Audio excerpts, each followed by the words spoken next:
Eduno enum 7:25. Thank God it's Friday. And Eyefia Diamo Adjo. Yasign Atenasi BM ya the Royal Sports and Ebro between now and 10 p.m. Enti bekaya ho na together. Yemrani bibia na enuoma enyeboko. Enti emu asem enye. Yemo akwa babiem ya frame Govenor. Metinemo makanu abusuafo akanyina ewa hadada ene Eugene Maradona ebedi walasti ade na ode yakonko fonkroso na ode foreign stories awudu ni nyina ede abreye na bibinti walasti is not here but Eugene ejinemu dendenden sanso ena na sei sikapa elidi production team no Kwame Eugene okay, where you Kwame despite. And Rami Refi Kwaka Kwame Eugene. Enti Kwame despite only Eugene together share amiabo kwemu ewo Facebook and YouTube. Enti said the debi awo no beka ho ewo Facebook and afa YouTube no be search Otec Sports and a Facebook and so Otec 102.9. Nature say ye koye nim boko. And some wo ho both foreign and local. Yato yebo asibi mashisha nsem ni nyina kama ebekam watibi na wachre wadwen debia ye no ye kwa ma no ne ba ye wia na yasan e de ofe tosumienu abehwe nsem ahodo ewo fie sapepepe ne nso ye kono but stories no doso leaks ne bounce back after the Champions League games I witness on Tuesday and on Wednesday. Enti sa ena etie. All right.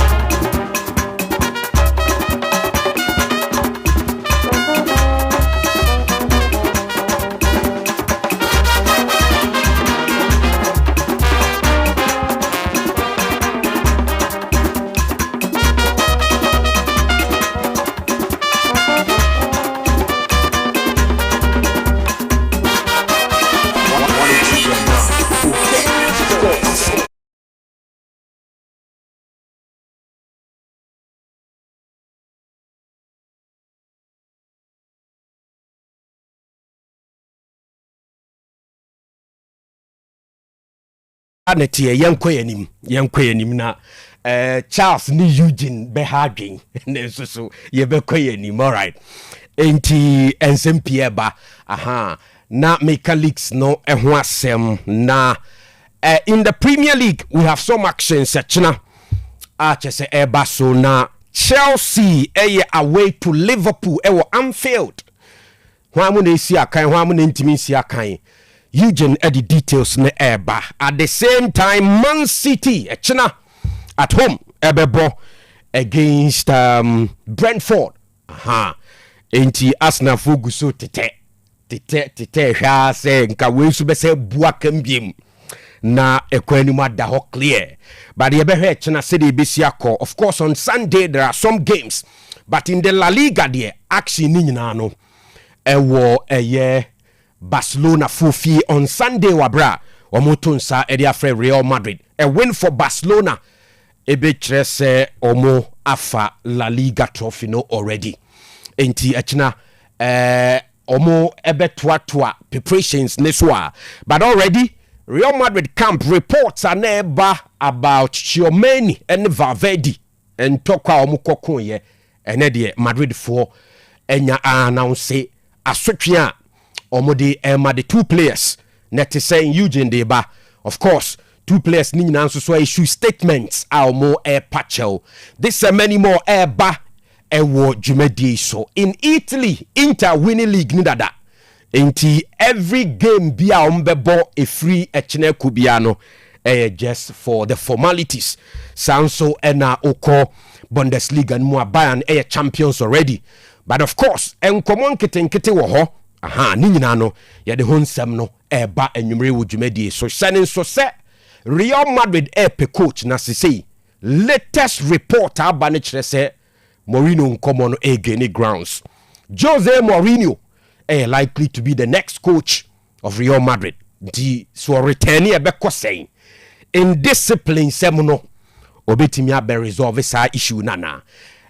Ehun sem wo ho Eugene ba the details ni nyina bebre. Nti nsem ne de do so pa ye wie ne sa ne ehwemu a na afeye the second part ne so abafie boko na national teams no ensem wo maso ye me ne o ka say the Black Starlets of Ghana led by coach Dr. Prosper Nate Ogum omo ewo Morocco aye first training ewo ho nyame ya adom ekina omo ebo friendly game against Mali ya de hon komo pi beba afei princesses enso ewo Kampala under 20 women's world cup qualifiers no yeah, we need 2-1 at home na ya di 2-1 eko away ache se omo ho nso nsem ewa ha ya behwe ni akamu asem sanso ena Ghana Premier League match day 32 weekend games ni nyina Sunday enra ya bo boss so plus referees on beginem na NA teams ni bia sha se erezi concerns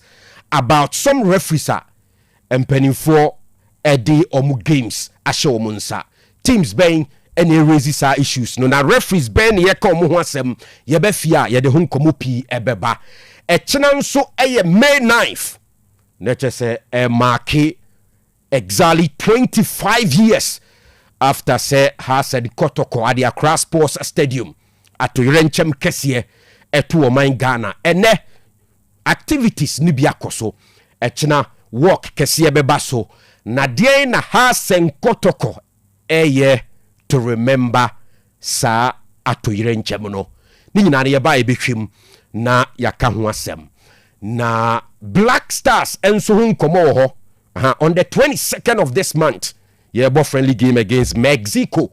Na call up ni ba e na kire nkomo ni guso a ekoso ene Ghana Football Association enya aye announcement say sponsorship kese biaba Black Stars room, Black Queens room and a leaks ni ba ko eka ho $5 million BAPM nebe ko se nchichemu te say ni nyina na ye benya abotra hwem live on the show ene enwumre.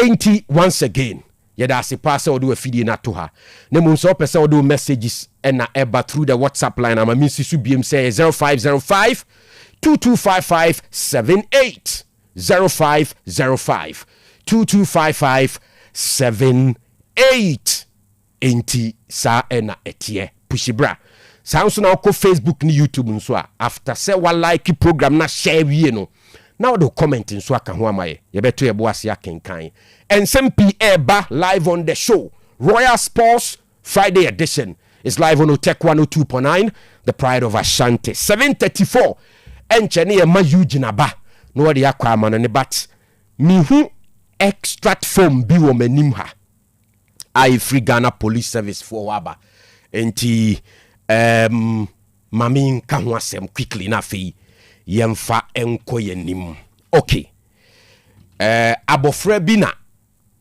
onyira ayimu na onhuni fie enhu na wofo enti muntie ni ye na momwaye in that regard police for team so say yenu ayinu e friend rape chido bimpoku aka dendenden awo aswase house number 39D132 ene di kodan police for say ene ewie anwumre be 4:30 PM ho ena omu ehu abofra bi a wadi mfie nsia a edia ode eto Richard Obimpoku manim ne yese ye friend Festus Akwa ana Festus Akwa ana se nanayaw enti Festus Akwa ana nanayaw enu ni dia abofra ne bo kire wo mo na wose omu firi mfantimam na anu ya no mo betena asewase enti wako school apon na unze nsuo no sha ase se na obi epra kofie na mse baby ote no abina ni su kakra nti onhu ni fie kwan nti we de na wo fo se mutie anaso obi ti Otec FM mo nka nkire na wo fo se o mo nka o makoma entu o mu yam na o mo ba no onyiraaye no mumu na sesei ye hwehwe omo a ye hu omo so hu na festo sakwa ana nana ya ose ye frɛ ne maame Betty Ankoma aha ɛna ne papa nso ye frɛ ne bra kwame omu nyina te asewase na akora ne kyerɛ sɛ nanu ya no mu firi fantima mu betena asewase nti wo Kofi no na wo ne fie kwan aha ɛna nani aye ne ntita Richard Obin Poku na busuafo hunu no omu so ni mu akyɛ sɛ omo de kodan police fo na police fo atwro ɛho krata kama tim so sampa abofra no wo hu ne fie kwan enti na wofo wei eye Betty Ankoma na bra kwame se mutie ya mo momodin ase mo be frɛ Richard Obin Poku mo frɛ Richard Obin Poku a akra no onyiraye mo be hu mo ba no nti mun kama koma ntum yam na mon frɛ Richard Obin Poku ne number na mede betu dwai number ne 0243 225344 0243 225344 enti se wunim Betty Ankoma ana bra kwame a omuba ene nanayaw ana se Festus Akwa na mwaka kyerɛ ne se abofra no obi ahu no e de na ko police fo ho ene omode abaha se yenye sanka iboyi enti Betty Ankoma ne bra kwame momode asem be friend number we na wunim wo mo a na wabo mamane enti again Richard Obin Poku number ne 0243 225344 0243 225344 na Festus Akwa wasu oku school ewo Asewase Methodist enti wohwe ne atare ehye no kra no a wo hye Asewase Methodist for omo school uniform enti eho asem enie abofra no enyira ne mu sese die na wofo na ye hwehwe omo na omo abefa omo ba akofie boko enti Betty Ankoma ne bra kwame once again mo hwehwe Richard Obin Poku akira kwan ne number ne 0243 225344 eno ne nkaebo a ewo ho all right enti mo hye ne nso sana momwae ne ehu sister Betty Ankoma ne nikunu bra kwame na omo ba no abedi a police fo nsem ai woso mbefa omade Kofie enti ehu asem eno no all right ye da shooting konwa so wa ha we are Royal Sports we are live on Otec 102.9 the pride of Ashanti once again yemfa ntu dwa se apart from kanu amote ninka ewo dwabrem so a obeta echi osunsuma fam na se scandin so a bibi ntu akodi baabi a ene montene nka no obia aka of course wa last so bibi de na kohye baabi kakra enti yene aka nyina wa ha ye frɛ me Kofi Larbi the Govenor Eugene wa ha Kwame Despite wa ha Dimonza wa ha and of course na say sikapa enso eginam gidigidi na sesei de ye be makwan ama Eugene Maradona e de akwa amononi aba oba na afei ya toa dwumadie ne so we see please the WhatsApp number again okay 0505 225578 push your messages efa hobra up next Eugene Maradona okuta mano ne nsem no a Eugene Eddie Brain to Eugene Bewia ye beto adwumadi ne so welcome on board.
yasan asom Royal Sports no so amano nsem yere baba somo ama bibia enso akoso kama channel so say over the weekend urem the top 5 European leagues and next Saturday, Sunday and a Monday games bebrena enso akoso yere mu nsem no enso ebra features no ni nyina wo ha yede ni nyina enso ebra kama no say de no so esiti channel so show no live Facebook, YouTube so Otec Sports urem Facebook Otec 102.9 like share na comment ma from and so enjoy na bibia and cause come yan chance for free games and you may and also cause we France Ligue 1 adia say RC Lens omutifie ne Nantes e dia bonia enye asanketwa Nantes the away side omashe 2 ama Lens so entimi ente kan we game urem Ligue 1 egusu a cause enye asanketwa na Ligue 1 nyame adoma Sunday adia say esan to so Sunday and you 7:00 p.m. AS Monaco omotinefi omne Lille Metropole game no and also ebetimi abaso ange and Strasbourg and also Sunday channel so Sunday games ni nyina 7 p.m. ange and Strasbourg and so at Albany Auxerre tinefi omne OGC Nice and so at Albany urem gamer and also course Le Havre and Olympique Marseille I'm game no and also 7 p.m. Metz and Laurent and so at a band Sasso and a Parc de Prince and a Paris Saint-Germain Sunday 7 p.m. I'm on a Brest and so at a brand way a game on Sunday and also Airbus Rennes and a Paris FC game no Sunday and also Airbus not Toulouse and Olympique Lyon I'm also at a brand way a Ligue 1 games and also over the weekend Airbus on Yabobaso and so at a Manorem Germany way a Bundesliga and you may Borussia Dortmund omutifie Eintracht Frankfurt at the burn in a game no I say more dinner and yasem kuto urem signal iduna I say Dortmund yabo 55 minutes omashe 2 ama Eintracht Frankfurt omonso atikanimu bako game no eguso ekoso Bundesliga way nanyu game urem Bundesliga and also ekoso na nyame adom chena I say Bundesliga games no sign to us we are 1:30 Augsburg tenafie omone Borussia Mönchengladbach and Hoffenheim I say omone Werder Bremen so game so 1:30 p.m. and also Airbus RB Leipzig want to have St. Pauli and so at the burning so na urem Stuttgart VHP Arena and a VfB Stuttgart and a Bayer Leverkusen want Bernie MHP Arena way China gamer and also Basu area 1:30 p.m. now and number 4:30 and a Wolfsburg and a Bayern Munich game no Bundesliga and so ebetimi abaso ama bibia so akoso kama na Sunday there's 3 games akam no area 1:30 Hamburger SV omone Freiburg and so at the Bernie 3:30 FC Cologne omone FC Heidenheim and so at the Bernie na enyimra 5:30 Mainz 05 omotenafie and Union Berlin game no and also at me abaso Bundesliga na channel so Bundesliga no there there's Bayern Munich omonso age atitim etuwe no there's clubs aka omotwa say European games no almost ebetimi enya bi are qualify ama bibia and so akoso kama into Bundesliga over the weekend games and also Barcelona Italian Serie A and also International Milan League no there's the core but still, there's a cat 3 games. Also, a poor, Serie A, and Torino, and it's a solo game, no, and so Koswa, and yet as some Kutorum, game, and you may, Kosu, there's a gamer, Torino, and it's a solo Elbana, Yabo half time, Torino, Ensheb, Sasso, and a Sassuolo, and so Antimi Ensheb, way, a game, and you may Serie A, and also Kosu Ochina, and there's a game, so sign to also Cagliari, Udinese, and so at a Benny, 1:00 p.m. and a Cagliari and you didn't say game no and also Basso Urem Rome Omukromu Lazio Omotenafie 4 p.m.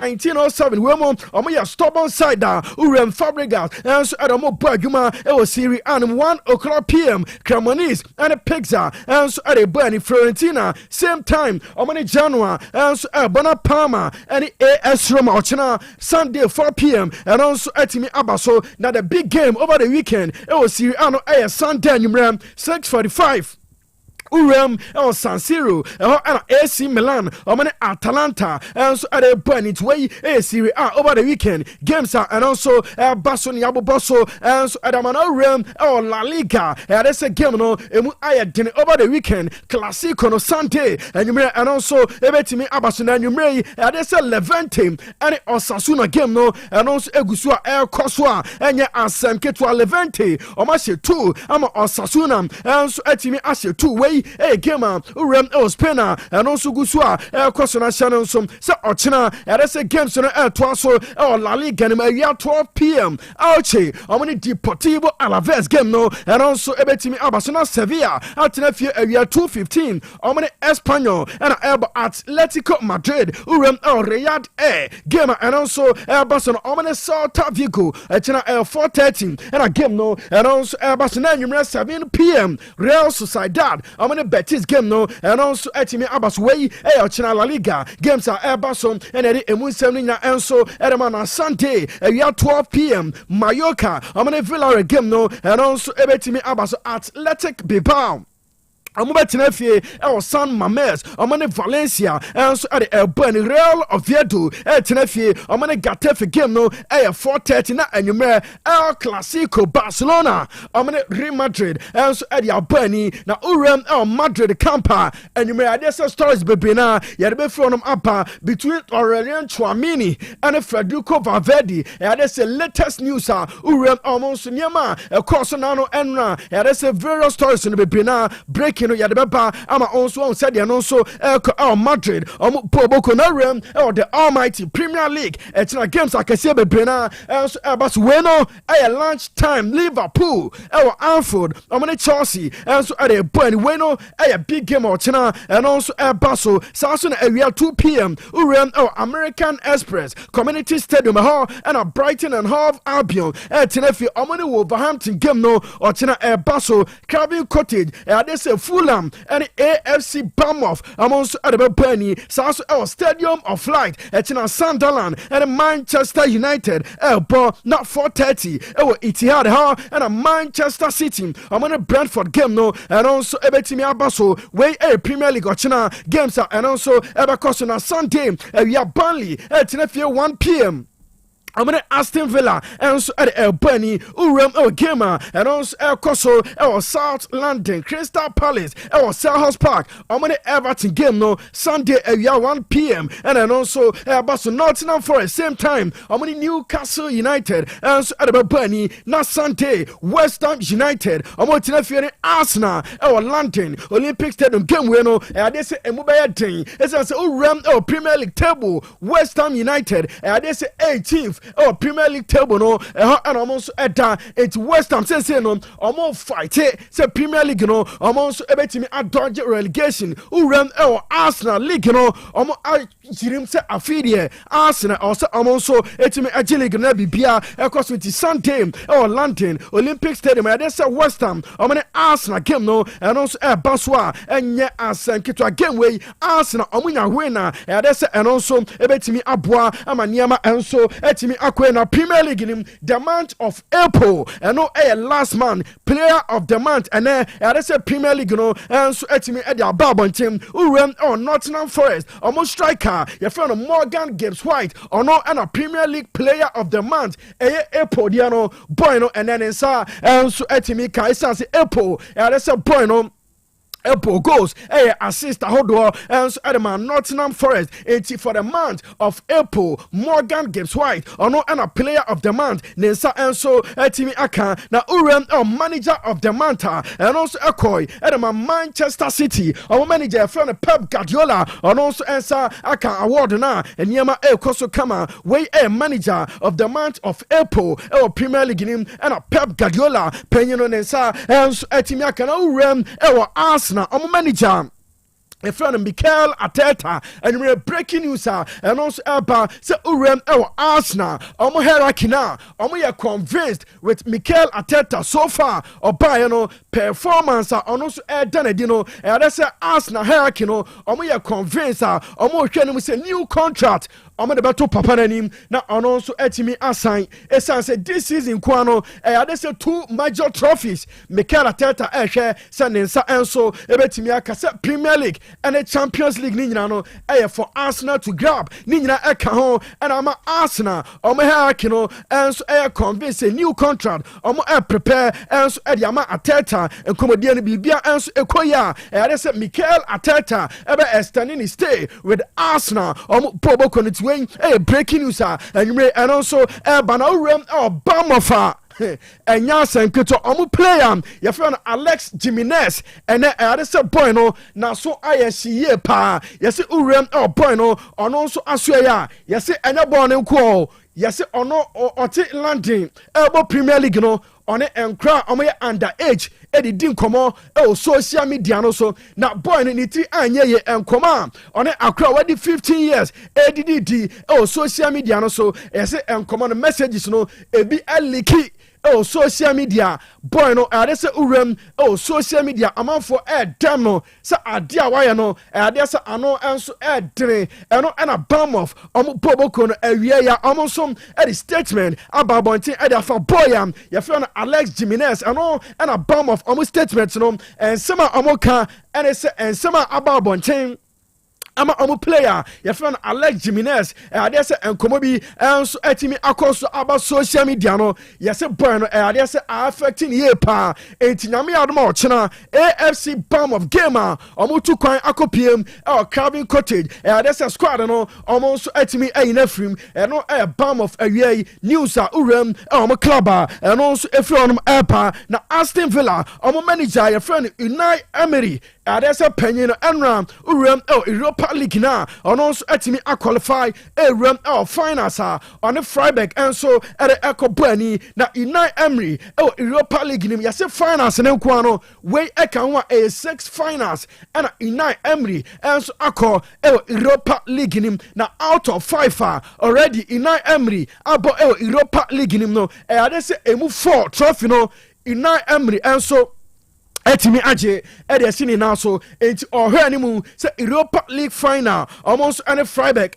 Bono say Unai Emery Aston Villa trophy no si omena so na say 5 out of 6 trophies Europa League nim and Unai Emery and so etimi aje enti we any starts urem penino na so ya de emu nchemu no and so adema ne urem Madrid bobo konum sese no ade se eja dam urem vadaba basa adane boxing na enra and news and about bonten se Madrid midfielders mienu Aurelian Tchouameni and Federico Valverde yase enra di bom vadaba basa na enya sanketwa na enra nyumrani news yensa SI kind and say Federico Valverde and tokwa on Aurelian Tchouameni at the boy training grounds no man ekowie no hospital we enra breaking news and also about bonten na news no started circulating social media pictures about bonten no they say urem Madrid boboko na yes news no enya de se omani age ho kra say the rate of indiscipline Madrid boboko no yes Madrid so any enche ho but yes ene they say Madrid refer boys ni mienu and edemu disciplinary committee now after say disciplinary committee no etena say and boys ni etwetwe komo no find this ababonten and it's a boy you found Aurelian Tchouameni and Federico Valverde Madrid boboko no afine €1 million. They say 2 players no wetwia edama Madrid boboko no essence enyamo ho sema janedi egu Madrid club no fi no 2 players no obia etwia €500,000 and edama Madrid boboko no wey breaking news free Madrid so asoya ba enedi emu nchemu ni nyinam and edama na Aurelian Tchouameni urem on the camper and almost at the statement about Bontina boy no and some oka and say niema koso between on Federico Valverde no ade se obi a odo football edo Madrid boboko no na ono player the friend Aurelien Tchouameni opena asem no opo biacha oso ono eniema esiye no wa regret ne actions wanya abotre ene niema eno so ekoso no o si opo biacha Madrid hierarchy no omo so obepa omo cho na asotwe bia omo se omo de mano no ono ogitum esanse niema anshara ankoye omo two professional players na eni kwanse omo so involve omo e osade nim enti Aurelien Tchouameni officially boy no enso ababonti abepacho saso na Federico Valverde ono se camp amabonti a omo se niema eno so ekoso no na boy no enye ne susuye se niema bi sei eno so ebetimi akoso enti omo so ababonti a echewpa no omo so edi aba amadu bia so ekoso kama ne se ahead of Sunday Clasico a baso no ye din kan edi atomanim se boy a ye friend Federico Valverde ye se medical staffs and doctors ahodo enso advice say Madrid omubo boko ne say omama boy no enjina home into Sunday Clasico abaso between Barcelona and Madrid omubo boko no Federico Valverde enso entimi ensakan and from Madrid omubo boko no Aurelien Tchouameni yes oy available into also ebetimi enya selection as a game now so on Sunday into enyina no breaking news urem Madrid omubo boko no man and also efro no eba and edi emunsem nyina enso e na Ike Casillas a legend at Madrid Boboko no ene Tchouameni ene Valverde nsema say latest Madrid no eno na oka also ono de ono ba bia Madrid ejina sisiem say busano say manager pay and Madrid almost enkofa ne mbra ono de obeka ene say Xabi Alonso almost sake no I say this is the right time also Madrid Boboko no almost eko for Xabi Alonso no about adwuma no so assign Edema Madrid Boboko no into Ike Casillas and sama also ababonten eka enedi emunchemu ni nyina enso Edema na ye to ansam no so no say Madrid yes eniema esi of double Barcelona yes manager your friend Abeloa say trust Madrid our manager nim no yes ni nyina abafom enti enye likely say next season Abelora enso about to also as coach Edema Madrid Boboko no already yeah they are too many say Jose Mourinho enso one of the candidate Madrid adwuma no omonsa enso ebetimi aka amabibia enso akoso kama na nwumre news urem sa job no ma eba yes command ketenkete asase ekoso between Florentino Perez and Jose Mourinho, but enyanye official enti bibia koso yes Mourinho company omo ye ready say omo so sign eba Madrid abe coach Real Madrid omo boboko no enti say Florentino Perez da kanyina no say ono so ebe no official na on there say Jose Mourinho ne management enso ase enkomodi ase bibia enso ebetimi akoso kama na Jose Mourinho abe the next manager at Madrid omo boboko na nimrem Donek Heba Mr. and American for Edama Wenom Diamond Scientific Heba and Research Clinic Omo and I did Donek Heba Mr. no and Abedima so oya Bema na on Madimba on Permano or former Donek Heba Mr. no and American for Edama Kumasiano Urem or Heba Shop Pibia Busa Donek na Yantobi and from Obia or the Elboniani na also wetimi ejem yo Obia on also ne sperm no ahwodi enim unya Donek can be abupa about boa amabibia enso etimi akoso kama wa onso otenase from anapa to anyumrano usisi ade so obenya problem ope Donek heba mecha no ebi enso abupa amabibia enso etimi akoso kama urem enkran okashi dragline ase ndro no bebrena enso okọ repass about tenatem capital O2 and as a case work na Donek Heba Mesa no onso akwaje wode national so urem dominance a omane Abbott College no enso opposite ana okọ na ne Donek Heba Mesa empenyi for enso akwadi nkom na omosan clinical yare bia enso ha no kọ na omfa fidie ensi so na omma umra enso ebetimi aboa na bibia enso akoso comment Donek Heba Mesa and American for enso ere amanumre of doctors no 0246 72 7677 0246 727677 and I say 0249 208252 a Donek Herbal Mixer and I make for name and Adamana Kylian Mbappe a player and Adama Madrid Bobokon ahead of Sunday Classico Air Barcelona and of Vadebebas yes porte Kylian Mbappe so on it team no and a full training into Mbappe and you know this a news Eba and it's available for selection Nami Adama Sunday Abra Barca and a Madrid game no and also Air Barcelona na Lionel Messi and so akodin komo and koma Messi and so akodino there's a comparison I just said there be a coso between Messi and Cristiano Ronaldo.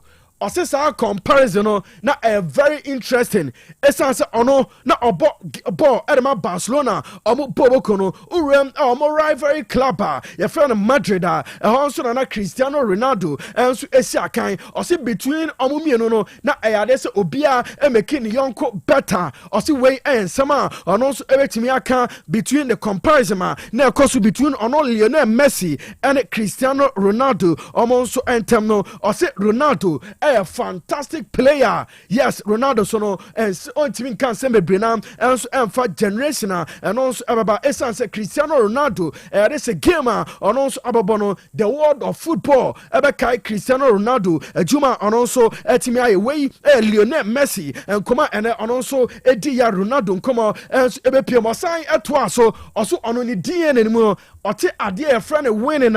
Yes. I dare say winning the Ehian year pa. Now also on any money po omu e fear say TV game and omo ball PS5 and omo bar.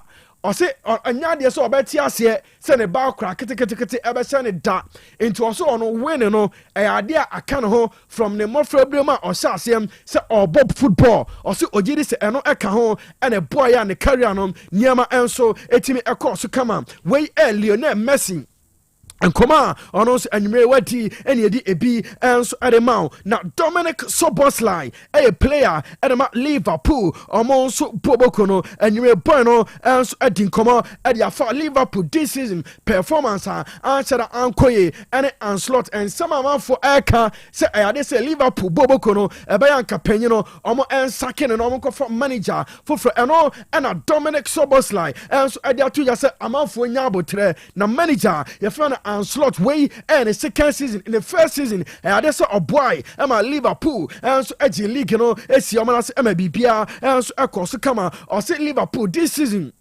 Nyama answer the anko no enya de se also obetimi di nyina enso asro anslota oye manager enso adama boboko no mo players no omo nyina eka ho and this is omo expectations no and also antimi amba way boy your friend Dominic Soboslai and come on also edi emunchemu nyina enso adama na channel so say over the weekend Manchester City omo game Premier League na head of game Man City almost airport Premier League no Pep Guardiola there's and there almost acquire Premier Akfa gamer there's Nami Adomo China Baso Premier League nim na no and Jose Mourinho and some Oka or say China gamer among Brentford airport no almost Man City the almost share nimu nyina and it's 3 points no almost and so ebetimi aka enya de ese almost share Arsenal almost ebobokor almost dia ebetimi abomo and it's 3 points no almost ebetimi aje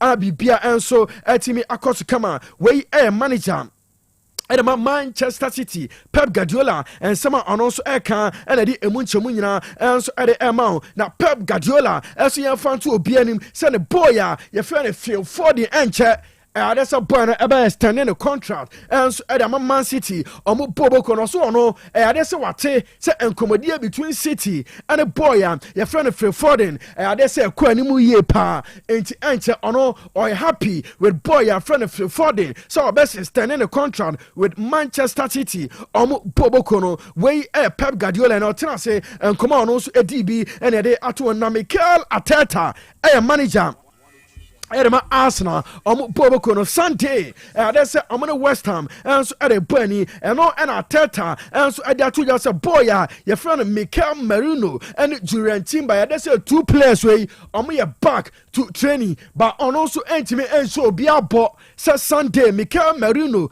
and Julian Timber, and so ever to me, as a kind, Edema Arsenal, Boboko no, say boys no, back to training, but 100% fitter, also ever to me. Esia kan erama Arsenal Bobo Conway Mikel Arteta and come on also Eddie and Eddie Emunchemu and so at Emma Nasser Al Khelafi president erama Paris Saint-Germain also Bobo Kono na anyway news and also Eba and it's a Champions League final between Paris Saint-Germain and Arsenal Bobo Kono president Nasser Al Khelafi and so at the Atuga sa Paris Saint-Germain.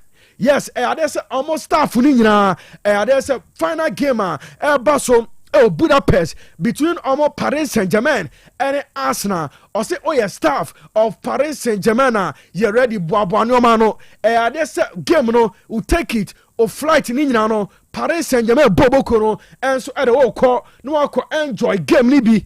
Yes, there's a Kofi Larbi so what you into staff of Paris Saint-Germain so cleaner so ododo pitch so adwuma ben and awoye there's a final game between Paris Saint-Germain and Arsenal Budapest na final game no also wetimi akohwe yes way anya first time last season abra Paris Saint-Germain omoje Champions League against Inter Milan yes almost staff no almost sign edemo yes bonuses are players no ebi omoje no staff no omonyina no enso eka bonuses ni bi enti way Paris Saint-Germain at the fair omoye ediama almost staff no emunsam enede enso etumanim way any news ni bia and also eba and yeri enchemuno and so adamana Michael Carrick ahead of Fortuna game eba so Stadium of Light Sunderland and Manchester United and so at a bunny na encommon no and as usual almost saying ebusa Michael Carrick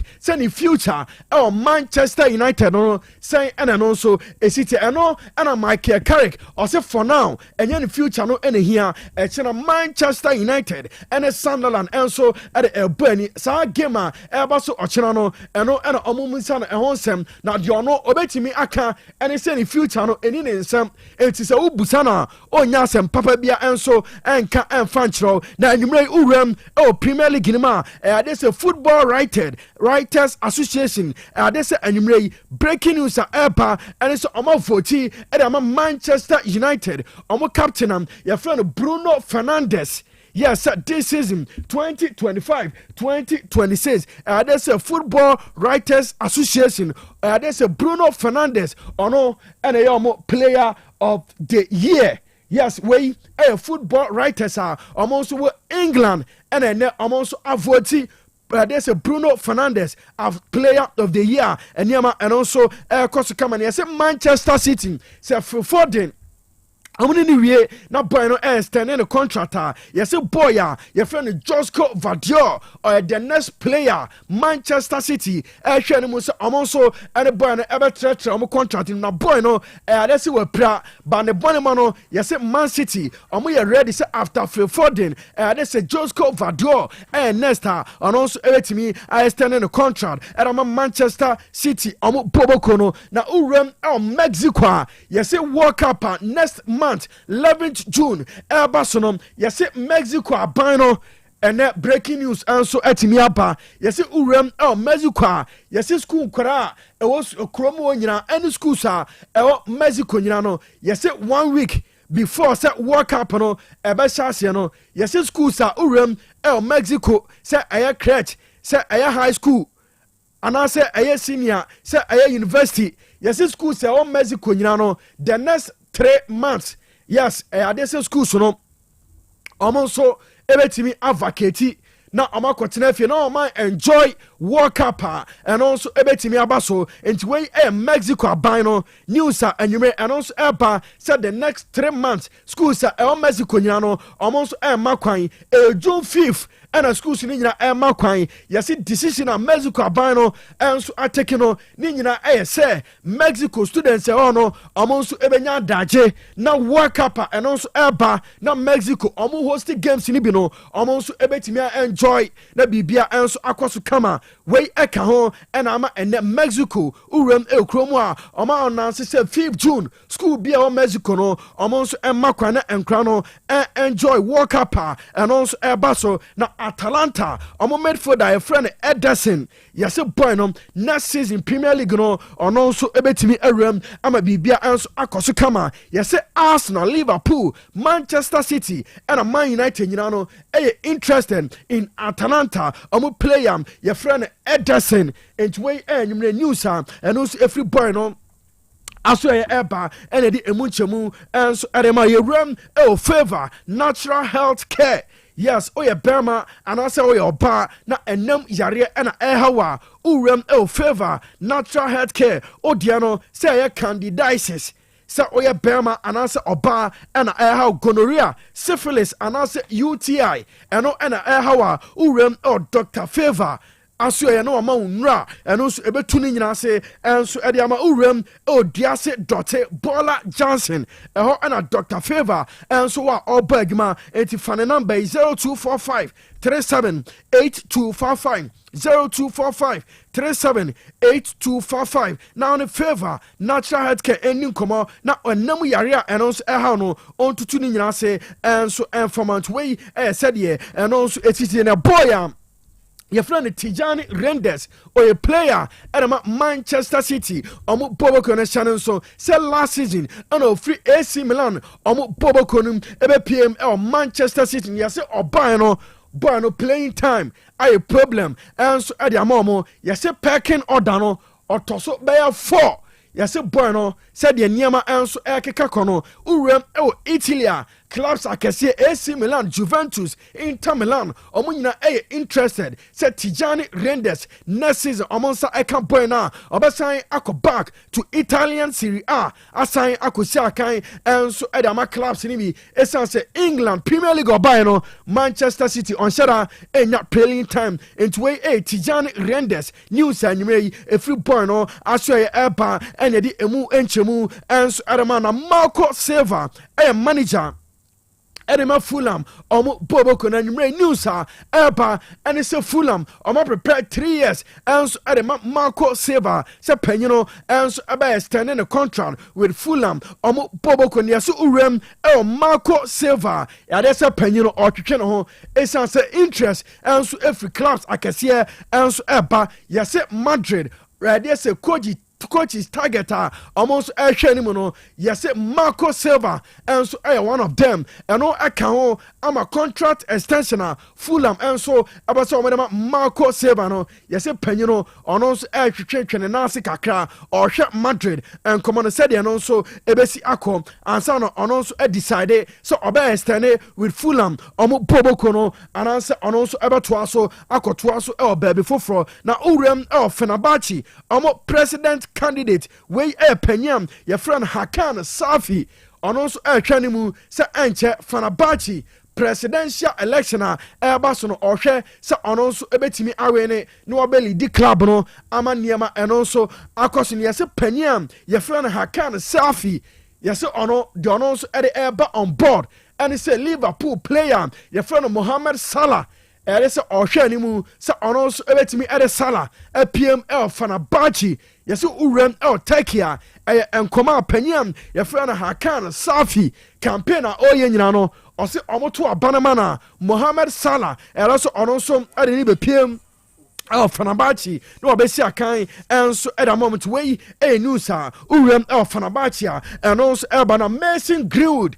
player at Olympic Marseille Bobo Konemeya breaking news Eba and say boy no and yet likely said next season Mason Greenwood eba to also ayejuma at Olympic Marseille Bobo Kono yes he say between Mason Greenwood and the hierarchy of there's a Olympic Marseille ni nyina a break it down sa ena no so efiri onom epa enti Mason Greenwood yase boy no enya convinced that next season obaso otoa so esi akan edema Olympic Marseille bobo current way news anwumre and also epa ena di emunchemu ni na enso edema Otec School of Journalism and Communication Studies and American for enso edema sa odae so enyina se ensentwe adwuma no ebi ena pese oyam ensentwe school abetetew ama onso wa bene Otec School of Journalism and Communication Studies they say affiliated to Naptesa Ghana Education Service almost and so etim esas and courses no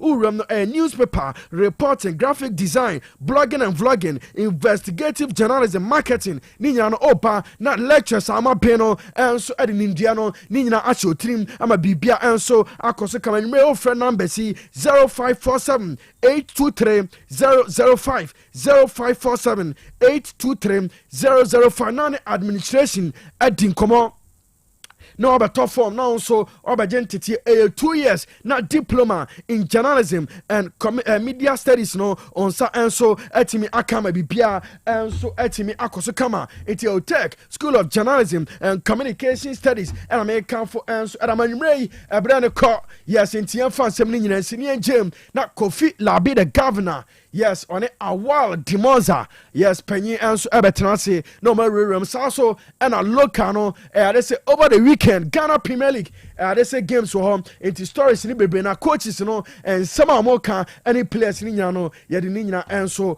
atwa so and I want to penny yes yan fan 70 na twa so na bibia ankoso kama okay Akwaba. Yes. Akwaba. Now, say Madrid and some of course no nya better o.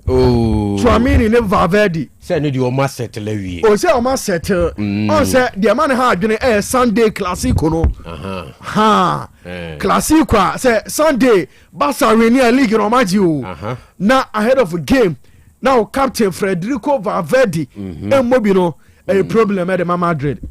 Openi men na da Madrid for na nkasa no wo manya problem na bi da problem so problem ni dey o hoda da and we are sabe kan so ti Madrid no problem okay omo problem pa enti ye behwe but mamen si we sudua se abofra na ye kase ohun ni fie kwan na okodi Richard Obimpoku ho no nsuku hu police for sure no man to me krata or the baha ya announcement no any gisem ni say ne papa kura be fia o ye na ne papa ba ha o ye na no papa ba o so no kra no ofri adwuma mu ban so to ne nyina onyam e na onya akọ say wate se ne ba no o hu fie kwan nipa na ofre no enim akra no to bo din na say okon school aso ase materis na eso ni mo papa akra ne papa na ofre no enti de na akra ne papa bai good news ni say papa na ba yes ma ya kire ne ba bia Richard Obimpoku wo enti ye de nyame ase yes sa hane de asem ne de tuma ekwa kire o sure ekwa kire untie radio kuro bi beti aka kire o but yesra wo for say ya mo mamani o se na nsuo ne so to nsuo ne so to na sisi e basa ya na we ma ye hu kakra sure na Eugene yes governor mete se o Marco Silva se sure Marco Silva yes enya sam ketwa we dey ye be fan say one of those stories say interest really say kosura say Madrid pena to boase the Real Madrid ejina sisia menya sure say Marco Silva so Fulham no onye bad oh no problem na say Alonso no onye bad no bad say Alonso de no na say Alonso de na ensem bebre ben say edru ba bi no on say no be say or some discipline bi Real Madrid team nim ma one Vinicius Junior akra benya problem ma akire o mu siesie on ti Alonso de no and e bia na Casillas de na no atum Casillas na no atum club legend to another club legend or see Madrid situation mu wom no Alonso still are the best for Madrid adwuma no and you Ike Casillas na me say it gets to a point in time and yet wanna be sasem Okay. Real Madrid. Why not manage you? They Ancelotti. Yes, Ancelotti. Good. And then they decided, say, they will move away from Ancelotti. Sure. At some point, now man was you Ancelotti no cry na say na termination papa bia na whatever. Okay. Enti omo yesa ni nyina na me say munya careful because there is something about Ancelotti. Okay. That father figure. Say na ni afi.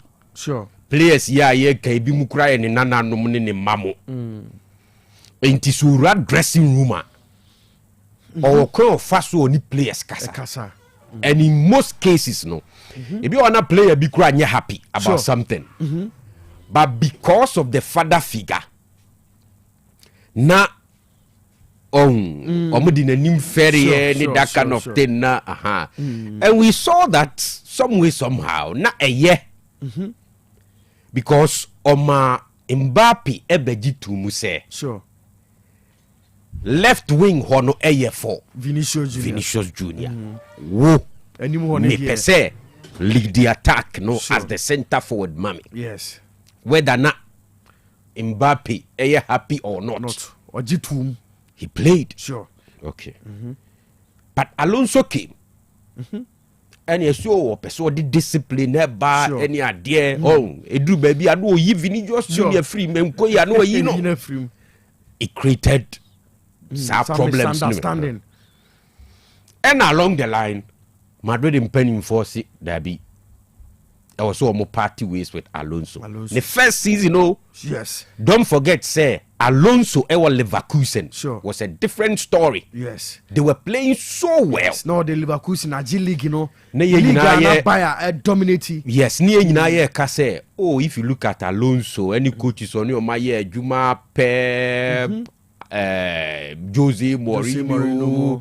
I think Ancelotti, a lot of the coaches are one year there in the game. And maybe I was starting how things are going, you know. And Noma, Papa won an impa, and he was going to do well. Sure. But in the first season, and I'm Madrid for Omni name season in the crowd. And I Belu not Alonso a bad sir in terms of performance. No, but yes. Not performance needs so near one that you can celebrate. Okay. But not the first season. Yes. And you know, I'm just saying, say, baby a team Nijano. And yeah, Marcus Silva Masemo. They need your own calculation in Asa Moruno. Now, senior. They say, Jose Mourinho. San komono so wo metrese on say eba say ni dia e Jose Mourinho adwuma obefa. Okay, na Jose Mourinho no a lot of Madrid fans no e bi said anya happy why mo amenya hu bi. Oh yeah, sure me hu bi okay say Mourinho ba in terms of discipline no ebe san aba I will say Mourinho no a big or a big into osa back to Madrid and Madrid no see a coach club our coach can say we manage bigger players. Yes, far bigger players than ebia oma mo hoyi enye ebia. Yes, we manage great players than oma Madrid. Enti ebi for that side in terms of obetimi ba me Real Madrid ni oso on page. Oh yes, baby na eka baby na ebi so ka Mourinho e manage Real Madrid between say ne last season. Okay, oni Inter EG Champions League ni wie no. Yes. And was switch by Real Madrid. From that time between 2013 and obe handle Real Madrid. Okay, so the 100 points EG La Liga. And before that, not a ding for Real Madrid because not Pep. Yes. And the team Barcelona, they were seriously dominating Bibia. Yes. But some way, somehow, Mourinho be put to stop be to wonders. Yes. Okay, I say even, I think, was it Copa del Rey? Ronaldo had that, you remember? Yes.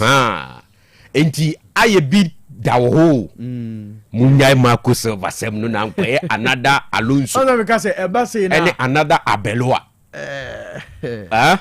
It's really Morino na. Oh, na me dia me kranka. Ye wi bibia krada da. Madrid fans no so tie. Enti almost so famra. Say omo okay with Morino and I said they are okay. They are okay. The return of Xabi Alonso. They are okay. And now Marco Silva no dey no pe. Nasa Alonso return the options no. Oh, say me can because of Cassia dey na no atum no. Oh, now he's talking about idea existing. Oh, yeah, sure. Okay, as far as Florentino Perez on it. Famisi anam ne kremu to aso na you are ha na. Dabi yanko. Any famisi yeah. All right. Na mawusu bi so machine no.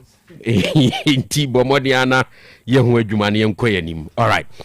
Okay, inti Eugene Maradona na yetene nkase wode ye kwa amano ne no na ye toaso ye da so eti nkonwa so abono nwotwe apa ho sima aduonu enso 827 Royal Sports eda so ginam hye nso se 10 ene ebe sori so na mo messages ni bi wa ha anane from Kunsu Kojokrom always the first ami hu wa ha because as na ginaye at the moment we in the last minute bibi ankosi o. Okay, or say I am watching the show live as usual.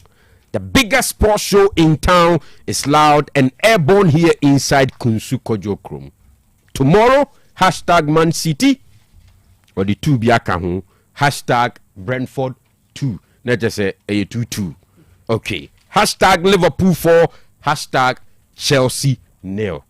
Not just say now be all right. Agroni from T Royal Sports papa ba kope. Okay, anane from Kunsu Kojokrom. Yeah, that's a pa.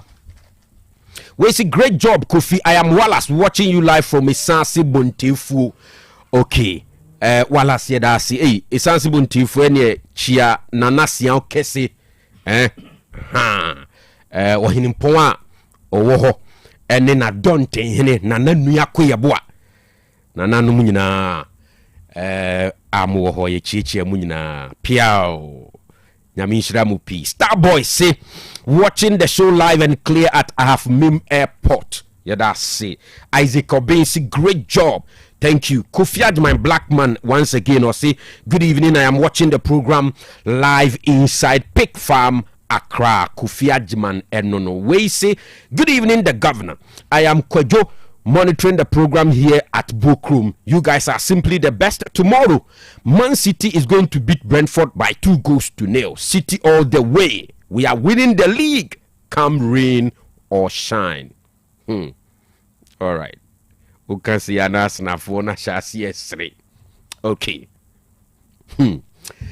All right. Into the account, so but yeah, that's live on Facebook, and YouTube, so yeah, that's live. Into Mr. the Obeya Mamini join here like program we are share na to boase. Na foul comment ni to na yenye ho adwuma. The Monza is already seated. Kremo akwaba. Apanyi mejo so. Na me side there. Adom ni ahwe eno mani bi na so de na. Oh me side there alhamdulillah bibia ye. Okay. Bibia ye. All right. Bibia ye. Including ahane ha. Oh eye. Okay. Sem penyifo ene bu omu be say sika eye moja ana meboa nti se me niska kra na me moja me wo moja logically eno ano no dabi enye logically eno ano no ai se sika eye moja se wonni sika na wo moja then wo sika no nti wonni sika ba wo moja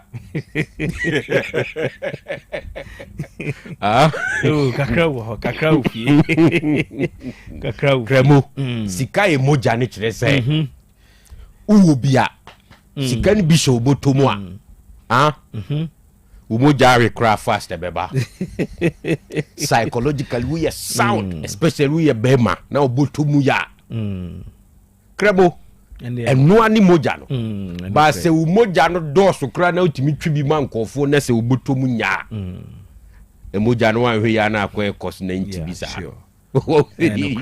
enti enye the same enye the same ba bibia ba wo moja no na wo nkwa no gidie ni se ebi ni wokra ebetumi abase kina ebi beba enti ene de chichire yere but sika emoja no nkyere se owo moja owo sika kremo Opanyi Larbi sika de yo sika de ye sika de nyame mo ana obi anya ne so ne de even say religious leaders cry no e believe we say uwo sika eboa ma utimi esom nyame yi menim say ultimate point na say menti ase kura metiwase uwo sika utimi enya full concentration esom nyame yi pa sao tried and tested adia ewo ho okay so sika de se be mo wasum nyame yo se be mo wa ede yo eye eye pa enti pebi pebi wasasi so ment na ho relax se de bia akanuka ozu ya ketu ya wosoro hwe pebi wa heya pebi wa heya nsema mpanyifo so akato de eye rubber stamped and as men can say ya rubber stampo na eda ho eno ne de hin say ya waketu ya wosoro no nso obi ebeba we are manasa asasi so be bresa but obeye obe live a very good life into asasi so de wenya sikakra so we live a very good life na okosora obenya waketu ya ewo. Can you live a very good life when you don't have money? Ubetimi mostly ejina wu nipa no so even in trying moments okay ubetimi live a very good life. Hey, yes ubetimi asem na no edi by sika enhance eboa o ema wo adjectives beba sanity pepe say the adjectives bi beba entina mostly enkremufo bakramo media nyintum se market ya wosoro majibi wa ha na masa akwaji soro de na ka why not ebasa dia say say ye muslim say ye mpa ye bo say nyankopon maye ewiasim asetena pa na maye wiye nso ana say the hereafter nso no maye asetena pa ewo ho so nti wo bompa ya ni kwan say wo bo asasi su de nko anyame mamiska so we nya goodness ewo asasi su kra wo bompa ya say wo benya goodness ewo the hereafter so that we nya we ya wo benya we so right. But unya ni mienu a eye but the enye nso ana say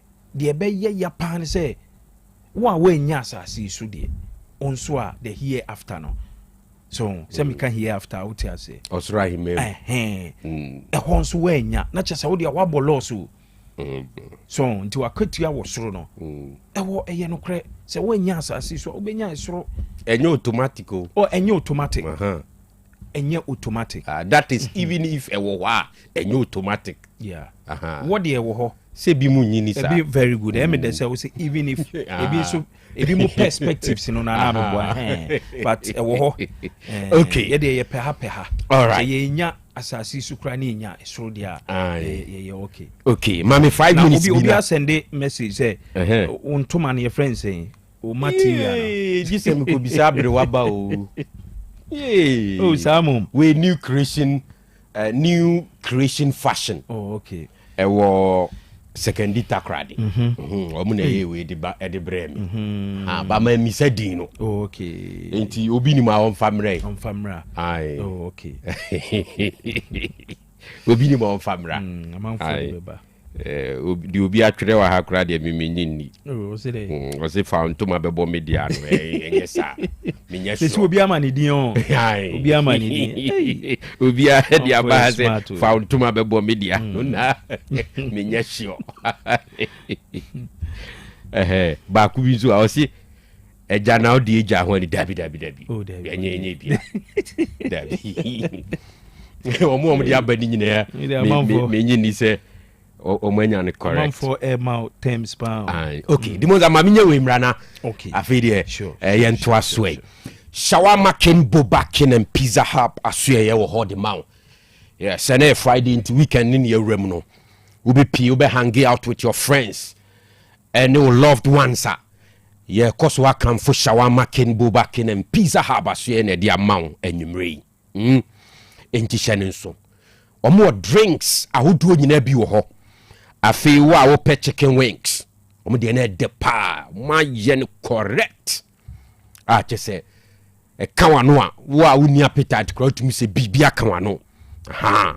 Afi abele wos e bi wo ho, shawarma wo ho, pizza wo ho na boba tea. Na odi bo shawarma ni pizza no so a ekoyi no. Shawarma kin boba kin and pizza hub utimi order utimi call nso na wadwodwo ho enjoy kama. Enti bia na pese o ye order omo ewo Bantama GNTC opposite Tindus fast food. Na for orders afre Bantama phone no omo number is 0591 361 663 0591 361 663 eno Bantama office boba kin, shawarma kin and pizza hub. And what you more ahoju station so enti oben ho anu afa ho so insu ekura gugu awie ya efuma ye nwuni ofa ho combination ye kama pa enti ahoju phone so number is 0551 415927. Okay, aboba bitters and aboba aromatic snap ye di mu a de bi e ka ho asem kiro ene ye sense su biem ye di yenya ye nubna ne yen haban no so ne dia ye aboba bitters ye din sakakra ka ho tie ye duro ebu ani pedua no walusu appetite mesrew aboba bitters ene beboa ebi anasrade na doso dodo wo nipadua nim aboba bitters beyi ni nyina firi ho yi amaman ne kama ti bema osisi mu ye den matinka ne ba wo mpam oba bi wo ho nso ane ni atinka o si mi de dem se sa na nyame bo me dabi try aboba bitters no na obeto akọ akiri pa so tie ye mamma ni mema nyina titru mema wa o sexual performance akofom no aboba bitters ene be ye wo ho adwuma siesie wo kama no watimi agina wo nan so atoa mana kwa akiri boko wo hu se die sitie no afi ye wo aboba aromatic snap no wo ho eno amamere kwanso nko a nananum de gunsa e ma ne yeye obi ho a no woto ne badin aboba snap na odi beye afi ukobo kokokwa bo modern se odi aboba snap ebeko ti aboba bitters ye ho adwuma ti wanu ma utimi didi enhance sexual performance yi nyare wan kitenkiti firi ni peduam ma wunya ahode no na afi aboba snap no nso de amamre kwa so nko a ye de ye badin tuo ye de kobokokoko ene di gunsa so o pour libation aboba aromatic snap so from pe amamre kwan so na nanuma so abiebie eti se bibia dem boko wo hu se di sitie no enti anya na mmom se wo pe dodo a eno anse wo do ani bekirim ewo atwema tachiman wo benya dodo ho aboba bitters and aboba aromatic snap nemom ni dodo mu no Frezel 246 187 024 0246 187 024 aboba bitters and aboba aromatic snap aboba bitters numbi Numbi abuba bitters, numbi. Netie, enya nonko, abuba aromatic snap, enso kahua, adie bia ya uya no mamre kwaso. Sa ukwaji awariye, ubo kokoko, ana utubedin. Nananom, ebre bia ya ubo mpaye, ewa mamre kwaso no. Eye abuba aromatic snap, ene se uhe chira kwan. Sa uhwehwe abuba bitters, eni abuba aromatic snap chira kwan no pebia to a. Fo ani chire achimata chiman, wabeke ofori enterprise. Ubetimi afra won sa number iso, 0246 187024 and now say 0277 718801. Baby, I told Sabia, Ubinia Biato, Nomini Nansem, and Ton and say Emo Bia when you fish Yadumochi, or Bawanyam, and no about Marco Lenu Fonsun Timi Numbi. Man, no man sa and fan kaka. Abuba bitters, Uba 2 aquatri, Sa a Gadian Kratway, FD4 Agiatum. Okay, enti emuasem no. Bomodi ase ubehwehwe bi na aboa ewo sa kwan so ye to aso 842 Otec 102.9 the pride of Ashanti Royal Sports eda sugina ne nan so. Okay, dimoza yeah, ave ye hwa ma no ne kakramre na. Okay, aha ye to aso. Okay, weekend uko Europa, of course the European leagues, you know, most of them aka few games na abawi oko France for instance by the score line and a PM the game etodwa between Lens and afi Nons game na a course no we say PSG. Okay, ma any ma update ni nyina preko. Okay, aha enti like you said RC Lens eshe Nons 1-0 game over. And Italy so Syria A Torino at home SS Sassuolo by 2-1. Afei Bundesliga Friday night football Dortmund at home. Eshe Kwame despite eya hwe na follow ni enko why aha okay Dortmund eshe Frankfurt 3-2 and so far 78 minutes in the Spanish La Liga. Levante ne Osasuna game ni 2-2. Enti and games na ekoso see na update etie. Ti 2-2 ewo Levante ne Osasuna game ni 78 minutes no mabo. Ti enu di emiye obi betimi win. But full time Dortmund 3 Frankfurt 2. And also full time had Torino 2 Sassuolo 1. RC Lens 1 Nantes 0. Anti ebema Lens accuracy points gap no. Or money PSG. Okay. Yes, it's 3 points. Because PSG A lead with 70 points. And Lens after Omuwi no still second position with 67 points. It is 3 points in a dome team. By Lens about 1 game more than PSG. Yes, or more outstanding game. Yes, and Lens aka omo 2 games in a season no ended, right? And PSG so aka omo 3 games for the season to end. And the tennis say PSG enya 2 wins out of the 3 now. It means omo ebe wini the French League and of course it is expected say Paris Saint-Germain once again omo ebeje league so but the relegation battle no and still any clear so with the exception of Mets omo officially omo ewo 16 points omo akwa relegation o hwe ase ho a Nons ewo 23 and Auxerre ewo 28 and Nons ewo a game omo ebebo say already kromo elusu enedie no and say omo no omo game aka 1 game and aka because omo abo week 33 right and you know what it means is that akomo 1 game no even omo win kura na omo ntimi en survival in the French League A. So nonsense so ebe relegated. Then Ebeka Auxerre between Auxerre and Nice. Inti ebe interesting pa in the coming days ɛwɔ French League N. It's a wohwɛ Champions League football. Onim sɛ ɔkɔ France the first 3 teams ɛna automatically ɔmo qualify to the Champions League. Then the 4th team ɛbɛbɔ playoff. Na afei the 5th team about the Europa League. Now the 6th team are qualified to the Conference League.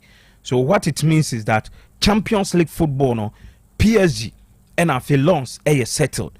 They say aka Lyon any Lille or Mumu Bako and Ebeka the 2 teams na ihu omo a be represent France or the Champions League and then the Europa League. So they say Lyon of course Black Stars player until we hope that obetimi ayede ni team no betimi qualify to the mechanic sunyama. The woman said this year unya more game because of the injury. Virtually the whole season crown were more early game and farmom. So I'm hoping say Lyon ebenya a Champions League qualification so that next season say Lyon for able Champions League na yebe hu ene sunyama say ononso ejinim edema Olympic Lyon. Then to Germany there so they settled that Bayern Munich we need the Bundesliga or we need we no and no the bad the Champions League na nko mu hope say omo ebetimi yi Paris Saint-Germain akọ the grand finale but omo out of the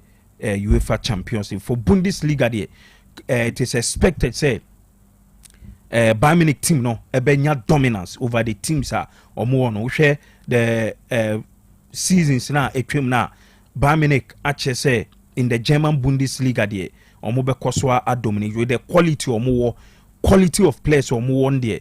I believe very well say after dominating for so many years it's expected say in the coming years crown Bayern Munich ebitimi dominated the Bundesliga. He say the qualification to the Champions League also Germany 4 automatic slots to the UEFA Champions League phase then Europa League and so omo 2 and a Conference League or more back. What it means is that Bayern Munich true Dortmund so with the win now and omo aka omo 1 game omo 70 points. So Dortmund enya qualification to the UEFA Champions League. RB Leipzig and so almost there because almost aka 2 games almost 62 points. So munya just a win and I say weekend game RB Leipzig ebebo no muni St. Pauli and ebebo. So omunya winner it means RB Leipzig and so ebe rim to the Champions League. But the 4th spot and a Kofi a problem. Leverkusen 58 points. Stuttgart 58 and Hoffenheim 58. And between the 3 teams omumu bako and also Koka Bayern Dortmund and RB Leipzig now omo represent Germany the Champions League. So in the next 2 weeks no ebeye interesting pa unse Bundesliga there next weekend and omo bebo omo league in ewie. So by Leverkusen ohwe omo 2 games na akana weekend yi anase nyame adoma ochina omo any Stuttgart and ebebo ebeye interesting game because Stuttgart and so no 58 points. So Leverkusen 58, Stuttgart 58. And interestingly this season after 32 games omo nyina enya the same number of points. Apart from that both Leverkusen and Stuttgart we need 17 games. Omo nyina nso a draw 7 games. Ena omo lose 8.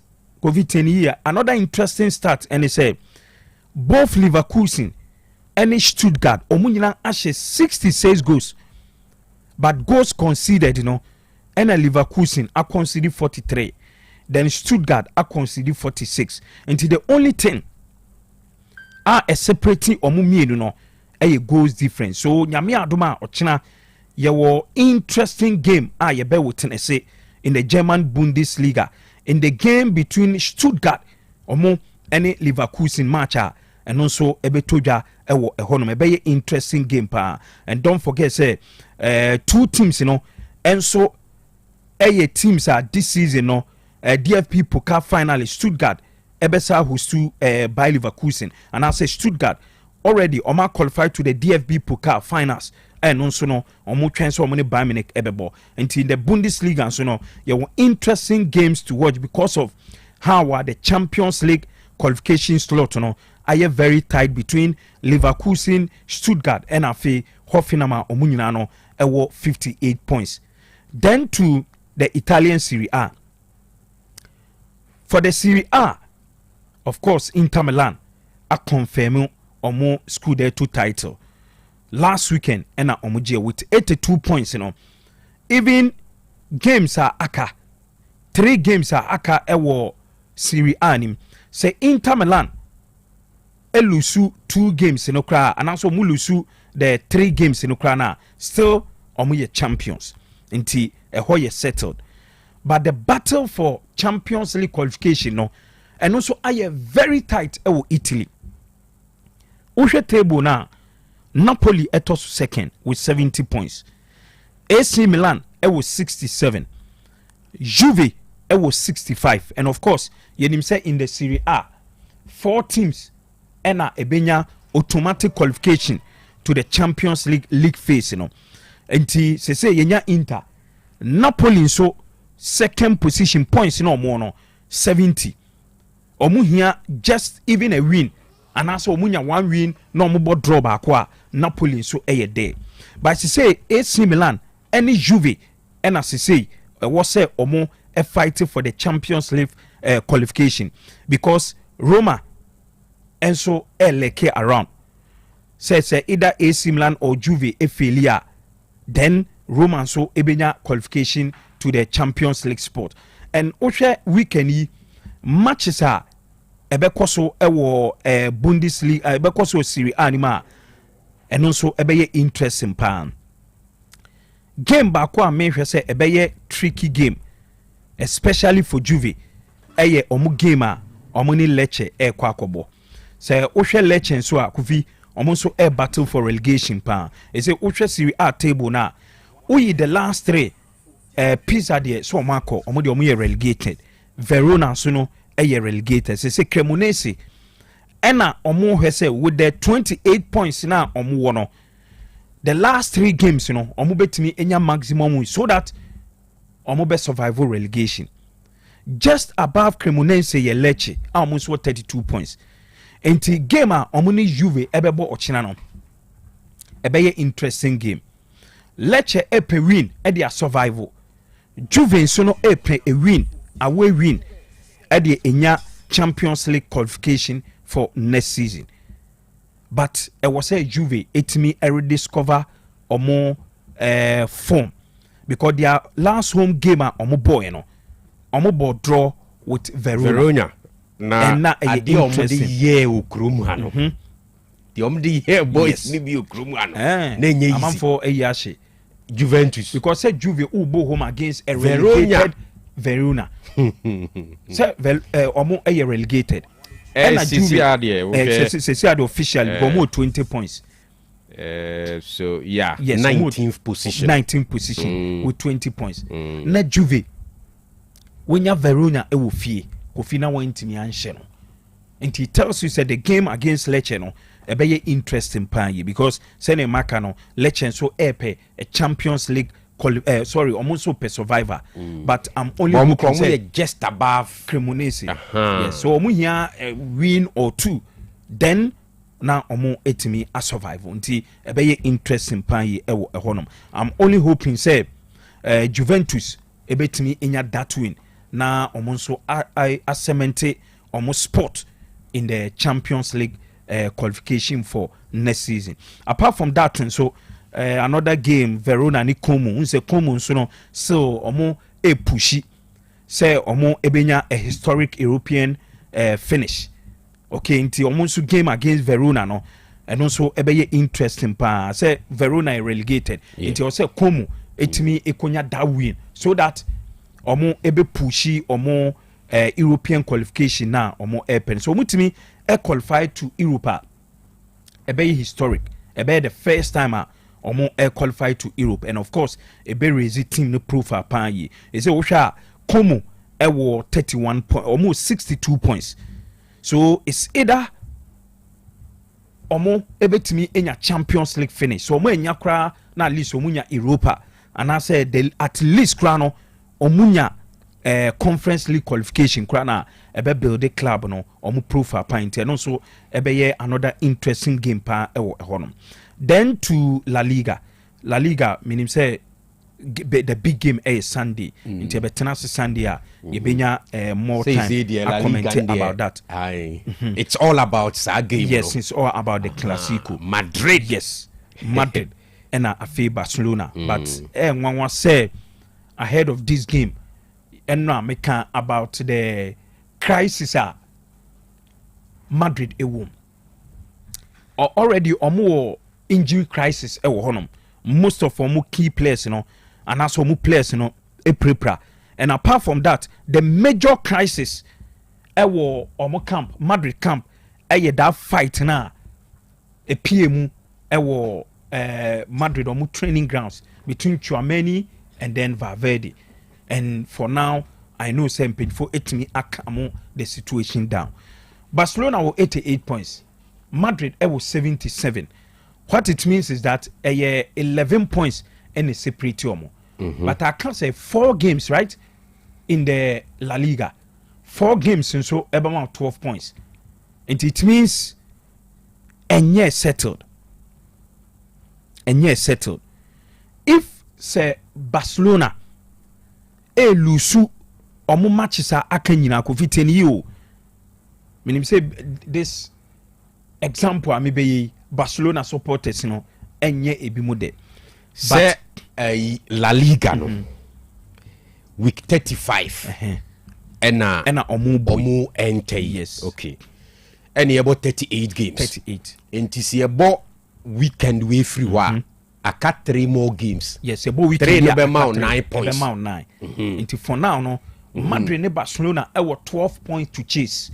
Yes, so enti say Barcelona and the gap between them near 11 in the unlikely event and Barcelona La Liga ni so mu use head to head. Of course. This say Barcelona per se winning league ni this weekend. They have to beat Real Madrid. Or board draw. Anything apart from draw no, they won't win the league. Anything apart from win no. Yen declare more winners this weekend. Because a head to head. Yeah. So omo draw. What it means is that still Obelidi with 11 points. Then a cut 3 games which is Madrid a winning na 9. 9, yes. Draw so cry, yeah. But in the unlikely event that say Ochina and a Sunday Barcelona elusu against Madrid. Now in the last 3 games Barcelona ebe bono Kofi se olusu nyina na Madrid ewini nyina. It means Madrid ewini La Liga no. La Liga and the Barcelona be winning Sunday. Or board draw there. Or board draw fee no there winning there. Yes. So even you gaff. In gaff the Barcelona ni. There be a strong Madrid power. Ono kra throw in the tower kra nyen na Madrid for no kra Madrid for no be throw in the tower da. Dear Madrid ebe pese omo beye ni se Kofi. Even if say yentimi enwini de La Liga yemfa anwea engu Barcelona omugari and we are sure say with the crisis injury crisis Madrid a woman no omugidi say a win against Barcelona na ebetimi at the club no aba on a memfa say positive level kakra. So they will try at all costs say yema Barcelona and shade. Said they make an alter so that if say Barcelona ebe wini prana ebe wini league na and ye Madrid and omo be share and omo be draw na omo ede but based on dynamics ye di hun komo yi Barca here win to win it. No, omo here just a draw. Yes, and I make us say Madrid will go every length say yen sen crofone party.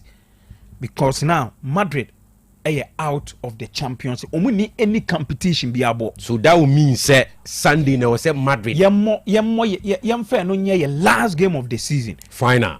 Yemfa eno yenko into the game with a mind that your trophy for this season ebe ye say enye ye so ena Madrid Barcelona edebe. Imagine say Barcelona ache Madrid Sunday no omo de age omo 29th La Liga title.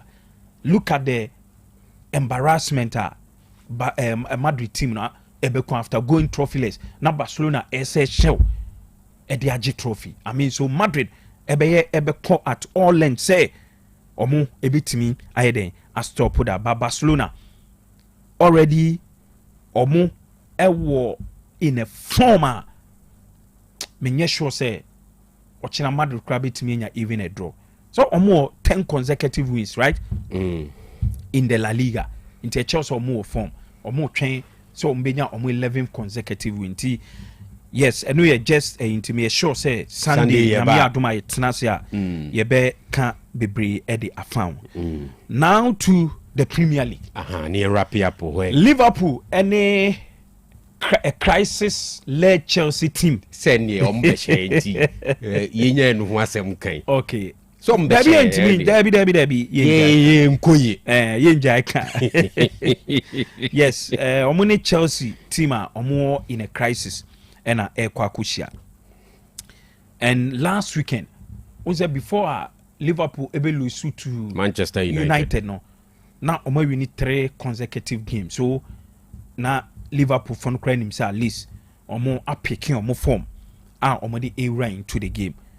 But Man United omo say under Carrick omo apeke omo form. Man U omo 2 omo betiti 2-2, but later Manchester United etimi enya a win. For Champions League qualification there, Liverpool enim say a win ochina ebe sili omo qualification to the Champions League anamebwa. Because uhwe table now. Say Arsenal, Man City, Man United sealed. So Liverpool 58, Aston Villa 58, Bournemouth 52. Okay, and Oko England and so aka 3 games to go. So Liverpool a win. Omunya win against Chelsea or China. It means omo a confirm omo qualification to the Champions League, and I say omo Champions League sport. But then Chelsea so in him situation at Chelsea Kofi be sure say every Chelsea fan enye happy with the current situation of the club.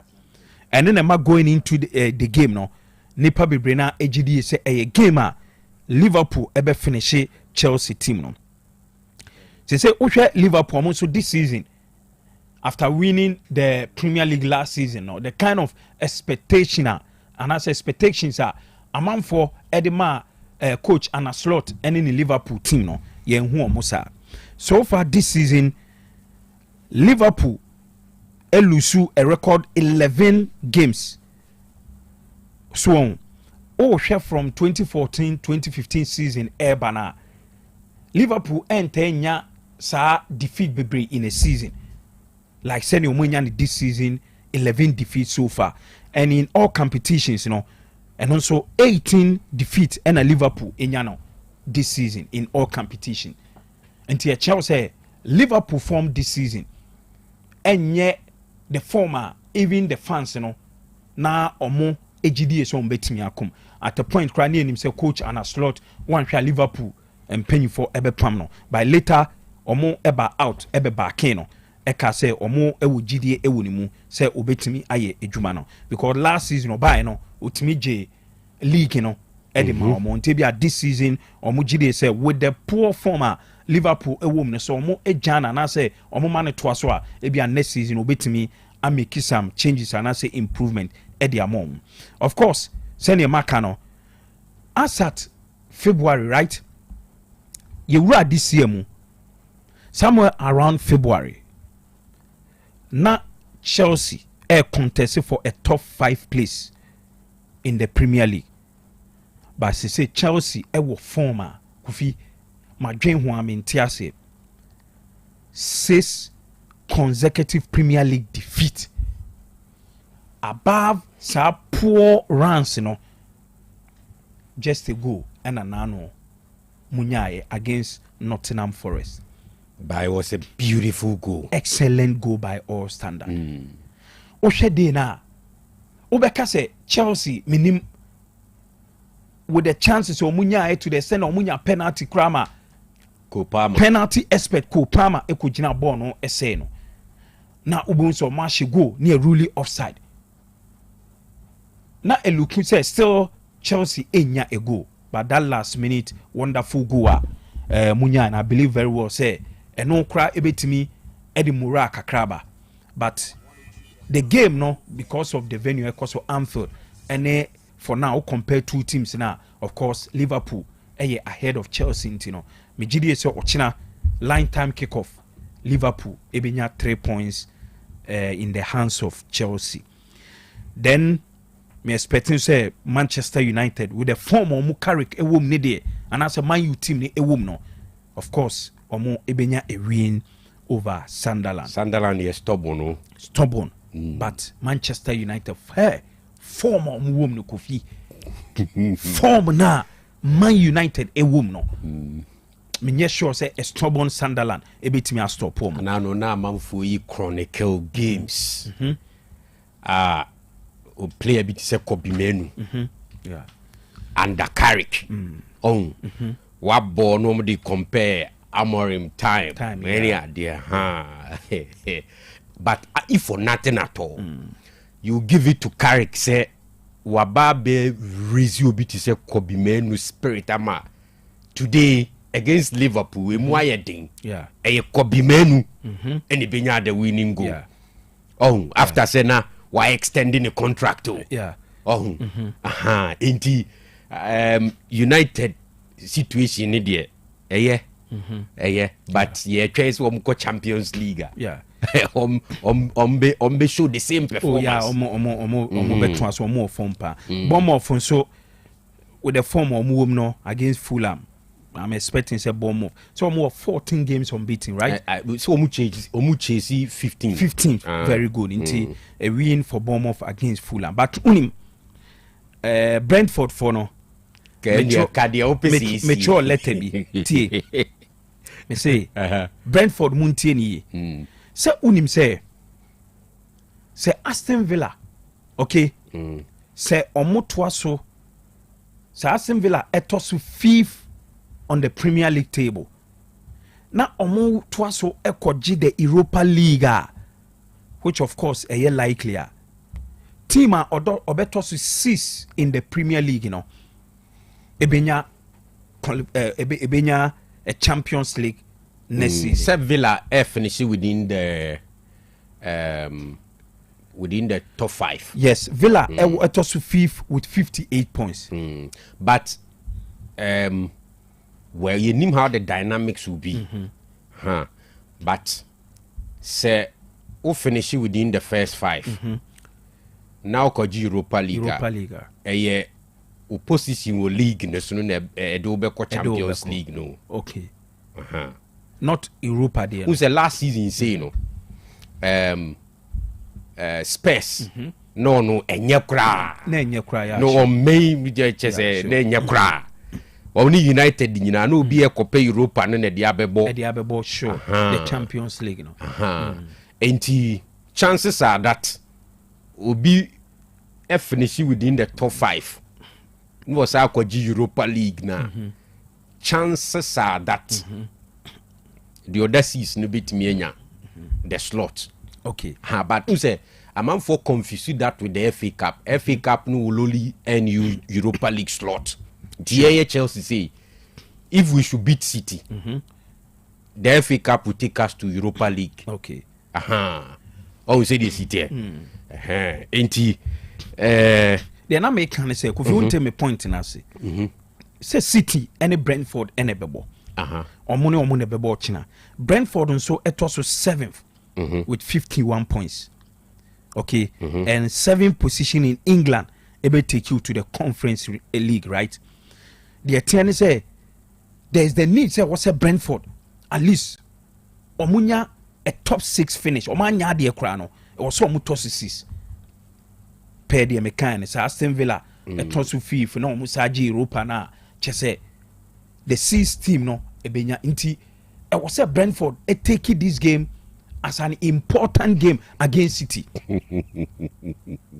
What must I say? Who baby a free buy and a win for Brentford ebe put in a very good position to get a 51 say omo wini a na se bomb of ebo bra no lusu a it means omo ebe toss 6 and so betimi aba be toss 6 a e wo say omo che Man City nyame adoma o kira okay it hard a very difficult grounds but a letter yen Arsenal for your tro e de akwa koma Brentford say omo kan hu say Aston Villa betimi ayede agi Europa no asa to so 5th in the Premier League into Brentford I was one pushy for the 6th position into no ne nkomo a and also Martin say Arsenal will be in action on Sunday.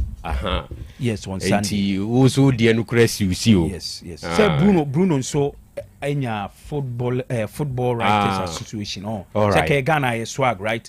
Yes, yes, and of course why are they so deserve but unim me top 3 no. At least can say David Raya eba. With the performance I will put in the app no. It was so but then go be busan say then why na oba bi no because we Bruno ye nyina ejitum say we nya excellent season. 8 goals and then 19 assists. As he say or who say unya 1 assist e ka ho a obe equal the record that Thierry Henry ne Kevin De Bruyne most assists in a season. And Osha Man U season no from Amorim to Carricker. Amorim time terrible. Nipa ba ko why so influential in the team.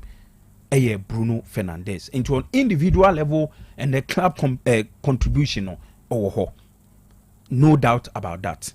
Okay. Then the second position Declan Rice. Arsenal season now transforming in one player why is so consistent very impressive Declan Rice. Sir, very good player. Better than Raya. And I mean, and Tia Hona Kameba. The third position, no, Ellen Holland on the torso third. Of course, so ne lady Gokin with 25 goals so far. But there should be David Raya. No, me the Raya, the didn't be Declan Rice, Holland, you free okra. For me, Raya, me Retino. Ahead this season, yes, Haaland goes there, but it's not a good season for Haaland. Sure. We all know. Yeah, sure. But Ryan, no, when you goalkeeper, will be a who some fast wool. Yeah. Intimidate me, try Arsenal G League, no my who did the kakra. He has been exceptionally good this season. Oh, he's been excellent. Excellent. All right. 17 clean sheet for the Gunners. He's done well. To Budapest. Na say me there be me so niwa Arsenal can survive without Declan Rice. Sure. But with that Raya, me imagine him Arsenal be more problems. Especially the who here in the EFL final, right? EFL against City. And then the FA the subsequent FA Cup and Southampton. Who Raya no. You who have our team no. So far. But I mean, Declan Rice and so have been very, very impressive this season. Gramo, yes. So, thank you very much. But, Aomaso. Okay. Kobi, my enchant. Take Aomaso, a heavy pan. Or so tea shoe no now chain or say Madrid. Sunday or Mode, and you have Barcelona Gary. Okay. Nadimonza. Obi the message by Osimin Tumano. Na me crowd and a mere Mishamin Tumana. Or send to money D de Yaneosre Quasosuana, going to say T.O.O.B. Soso. I think I've seen it here. I wear in Shiraba Bodi Patrick. Or send to money D de Yaneosre too. we yam so di agro ana ye ne osire odi 2 enye 2 as in TWO enti I don't know say ye ne wo sire no wo ka dia okay all right enti yankwanim okay we see Chelsea will win against Liverpool fala we dear Sekoko match a woof be pie Penji from Fancy Seria pa the last time okay say a woof pie afi wie you know a woof and pie wow fellow yes Arsenal supporter Mr. Joje free yes okay Owa Hene GHSC I am watching you live from Kwaum Prior, so yeah, that's it for watching us. Good evening, Otec Sports. You are live and clear here inside of Fenso North, Akuma Dan Afrancho, Srentintia, Arsenal all the way, and all the best to the Phobia fans. Okay, this one from David Che. Thank you, Brad David Che. Chelsea to play Conference League. We David Alisto. Okay. Watching you live from a team Festus and Eduya, thank you, Festus. This one was a great job. Thank you for the compliment. Now, right now, the only coach who can stabilize the Real Madrid situation is Jose Mourinho. Once again, we free in Shraba Bodi Patrick Ewoho in Shrayadasi. Coach Kerosene say, watching the show live from Akuka Amon, Accra folk players should double their efforts and win the rest of the matches in the Ghana Premier League before we can win the league. Hi to Ma Flo of Asante Bekwaya Bodom. Okay, Coach Kerosene Yadasi, watching the show live at Bremen Otec Sports, the best in the world. We Prof phones doom. Okay, but in the account or Hineba Philip Waha. All right, that's it. Good evening, watching you live from Aduato. We Diana. All right, good evening. I am enjoying the show live inside a Greek Chromoasi news site. More updates from the camp of Chelsea. Asari Samuel and a different Chromoasi news site. Abba Akalan GHC. Good evening, Kofi Larbi. I am watching you live from Manso in Siena. Akalan GH here. Keep up the good work, Akalan. Yeah, that's a pa. Inti yentwa humra eba. Enkomo piufie. Black Starlets Morocco. Nyame ya adomo a. Echina. Yabebo friendly game. Na squad no hun komo say announcement by na clubs enka players ne on komo clubs o mobo but yabemo hu clubs o mobo anwumre e wo show yi so enti don't worry coach Prosperity Ogum players no yabebo bia ne club a obo no wahu mehu se vision ba ku om enti de yakwaba na yaba behwem afei princesses enso Kampala coach Edin Sembia to dwa afa weda ho ne de enu oma ekọ ho yakoba ni nyina wo ho afi sponsorship and GFA any go fields for announce ye ehun komo any Ghana Premier League match day 32 ehun komo of course division 1 nso FC Ashanti Gold for the Krata Babonti omo si nyame ya adomo a omo ne Park Academy game no ombe bibi oboase de adea ni nyina na busuafo ye kwaba ye ba ye behwe ho komo ni nyina Lubina no manabo and some pain no Amuzu bitters. What's it? Amuzu bitters. Mema ahwefo ni etiefo nyina kwa baba Amuzu Beverages Enterprise. Na yedin se bia befe no Amuzu bitters aka atopa 5000 bitters. We yen san edi nubna krojen how bie ni echiri yedi ahye. Na etiefo a omoteba me hodie dudu na beji Amuzu co herbs ekoshe omade no made ibisu beji Amuzu manpower herbs na ma konoa anaso na akoshe omunsa enne bakasa inro mienu nyina bom atuni din Amuzu bitters de koko ha no so otwa bi na ekwani de ose ni be masem ahoɔden wɔ fam sɛ otwa 2 tot 3 tot na ahoɔden no epagya no ɛnam damrama ɛne ododua a yɛde aka amuzu bitters winti ɔbaa bi ɔse oni atenka bɛɛma bi a ɔse oni akɔnɔma ne yere onya twa bi a sɛ atenka anasɛ akɔnɔ no ɛbɛɛni ɛnam sɛ de pɛprɛ ɛne hwintia ɛde afrɛ nti abrɛ nsa no ne pampana no ase ma wotwa bi a ɛnyi w'anum nti sɛ wokɔ dwabo bi ase na wopɛ sɛ oni so ɛbɔ ne so kakra twa amuzu bitters why ɛbɔ ani so ba nyi w'anum amuzu bitters tɔɔto baako atopa bebree amuzu bitters obi a otie mi a ɔsi doctor adeɛ kyes me kumeko dua so a biye mutim anasɛ constipation ɛwɔ me so onya amuzu bitters twa woyɛ bɛ sane kama obi ti bu akɔhoma na so yɛ 7 favorite food a na ne kondo ne no matro otimi nidi onya amuzu bitters twa akɔtwetwa appetite na aba medre na wutimi ni no obedi akaboni kama amuzu bitters eyensa ehwam yie pa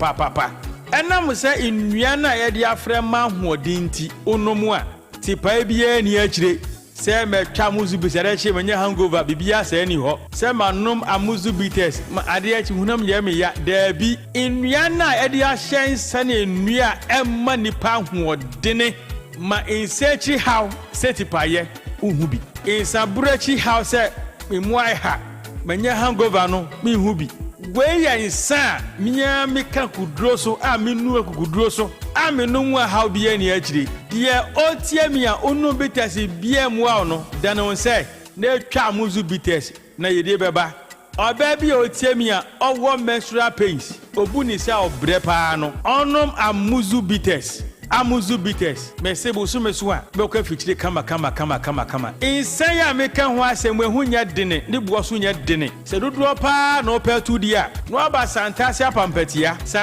apampatia na wa fra na 0247 776743 0247 77 6743 amuzu bitters ekoyie apomodin mapade enoane hepa plus mixture apomodin mapade enoane hepa plus mixture Hunia, Pavi, and the Black Smokes Mr. No, Malaria Dronana. Annie, say, and I'm sorry, we begin the same wife, you know, you're tested positive. I am no. Says a cool malaria morning, you know, I'm in negative. Adia, 1 hour, Hepa Plus Mixture, and what do you swabber?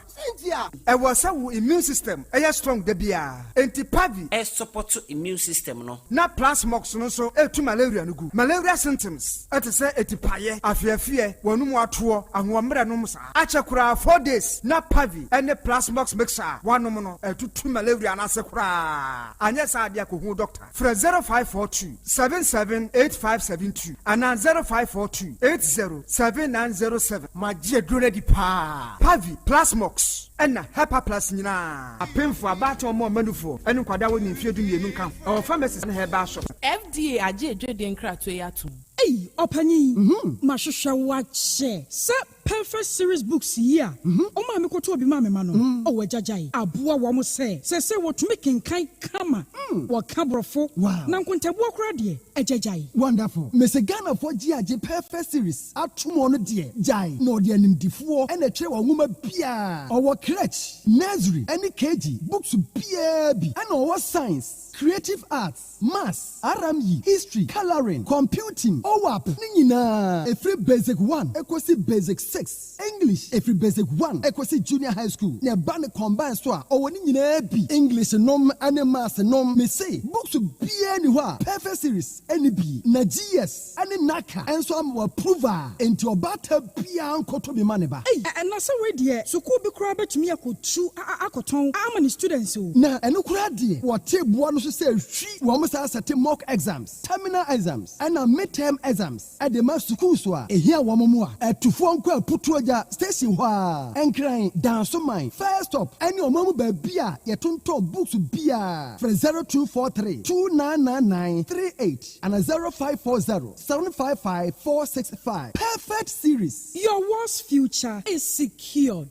Ekuya Tommy Mu Tubam Amanse Rural Bank PLC for Susu loan ya wadi mawe ena wodi ye adwuma ma atradu sei bra yes se enye da bia na ye betumi asre usika wo enti ye ne Amanse Rural Bank PLC di dwana wo boa ye ne a ese se ye nso ye di nokore ma ya ade enti na me kanfo wo mo amakrom hafo nyina no obie ni hore mo amachire no Amanse Rural Bank PLC kwan a wakwa wo madi ni hwamoda wo Susu loan small and medium enterprise loan flexi pa would you feel 1,000 Ghana kosi 5,000 Ghana cedis ya when you collateral bia commercial loan with better business mu microfinance ana adwuma nkoso loan agric mechire akuafo nkoso loan for akuafo Amanse Rural Bank PLC watum pompa one digital banking ya chese utumi fa internet anase mobile phone sukura no mudidwa we head office ya wo Antoa krom no a one branches p manson potem ho Kumasi Roman Hill, Ahojo Atenga Junction, Africa's Campus, Owas Campus, Sofoland, Bekwai, Anyankwanta, Akrokere, Omanfon Frewon, 0277 599 442, and 0202 533 983. Amanse Rural Bank PLC. You are a reliable financial partner. And sana nubinasha no manabo. And some pain no. Amuzu bitters. What's it? Amuzu bitters. Amuzu bitters. Setting the trends that others can only follow. Otec 102.9 FM, the pride of Ashanti. Okay, so the pride of Ashanti, Yasayamo Akwaba, Yentuaso, 927. Enti yamubon semno so tentem na fi yenkoyenim. All right. So one concern Abba has to do with announcement of Black Starless squad.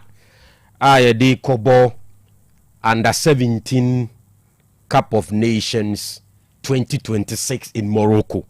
Na mene oka say team no Morocco kradada a started training ya china Kwame despite any UJ mumaye a china game na Black Starlet airborne. So we are playing against Mali. Nona yadi wrapping up the preparation. Na your first game tournament na say on the 14th. On the 14th, inti most likely we be a final game. And sana yadi a tournament in proper. Na Ebra squad ni baye no. Na man for concern names are any attached to the players. And he go back to the squad. Okay. And he say there update naba. Anti awa Solomon Kessie goalkeepers no Solomon Kessie ewo in Sanwam United FC. And Michael Ama ebo Emma Right to Dream Academy. Jonanan on the say stand by, but on Susi Academy Soccer Intellectuals FC. Okay. Enti 3 goalkeepers no any. Again defenders. Osman Liberty Academy. Kingsley Fosu Atram Divisa. Afei Achu Koeti Wafa okay. Ana so ni Wafa. And Abdul Isa Benab FC. Se Benab die again Nicholas Esuman Eboma Pram Youth Academy. Jacob Ete Koeti. Nti yese woni ba kono mu yentafo. Ono nso boma Wafa. Nti omienu nyina ye Wafa, right? Okay. And omienu nso ne bo 4 and 5. Ye center back pair no. Okay. And Golden Warriors FC. Omo nso player no ye Gabriel Denyina. Nti eno ye defenders no. Now midfielders Isaac Bafo Eboma Awudu Isaka Academy. Okay. Augustine Apia Eboma Mamprobi United Hono si akan.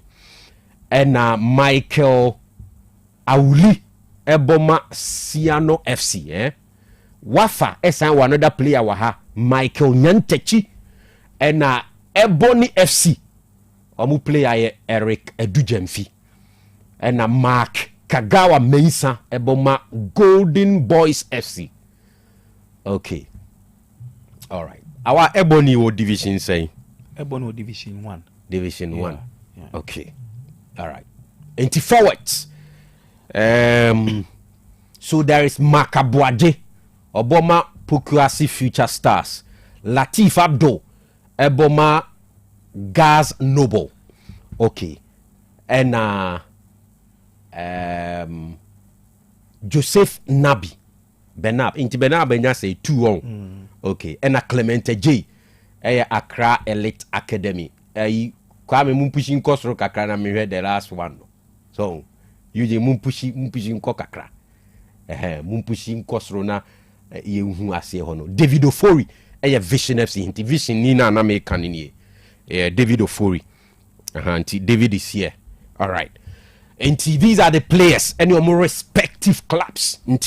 For those of you and more concerns regarding players, no any baby musia kind who asem nechna omo ballers friendly game against Klaba yef and now omaya your friend Mali no that would be it.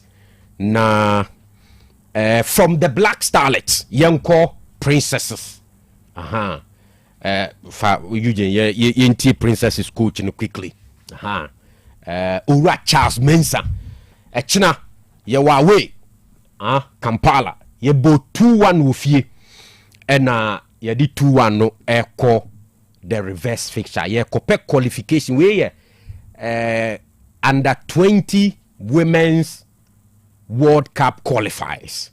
Okay, entientie Princesses head coach Mr. Charles Mensah.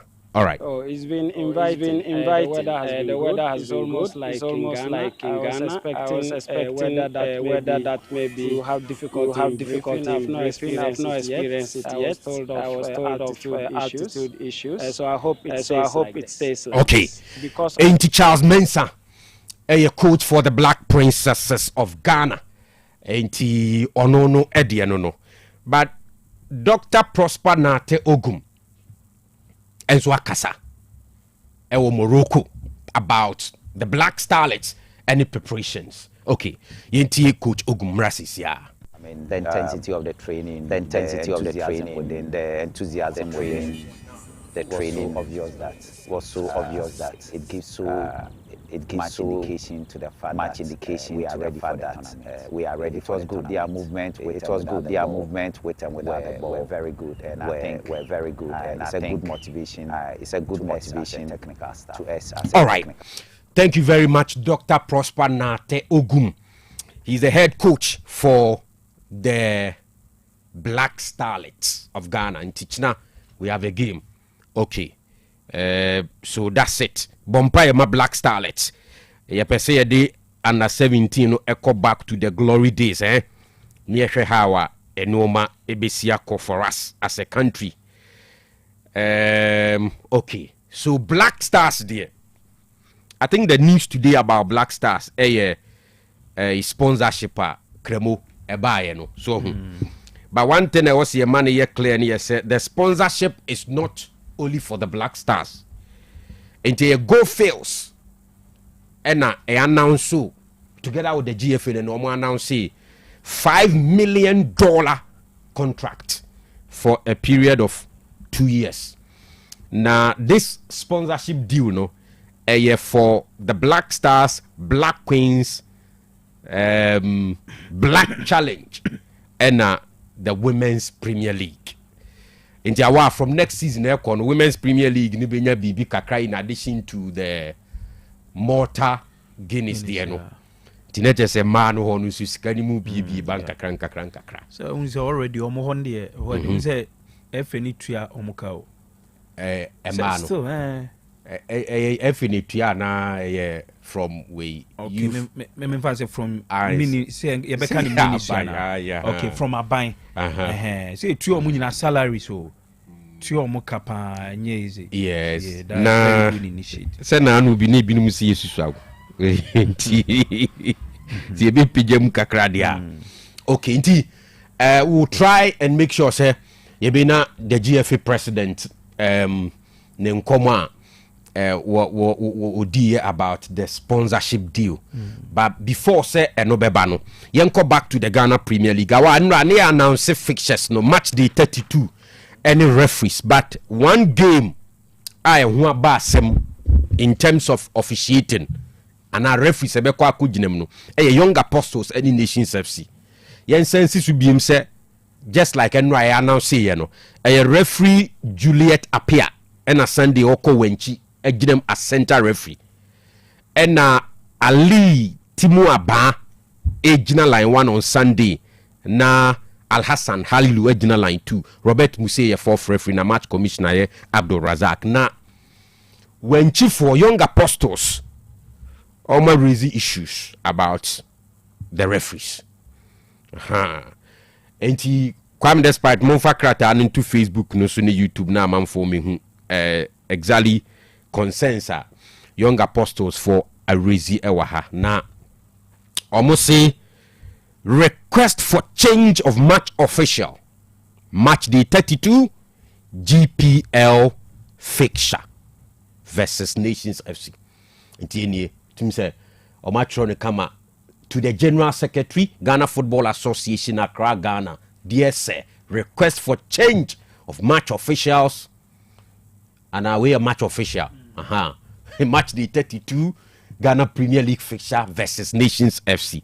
To Komwa, almost say we respectfully but urgently request a change of the appointment, of the appointed referee, Madam Juliet Apia, for the upcoming Ghana Premier League match day 32 fixture against Nations FC.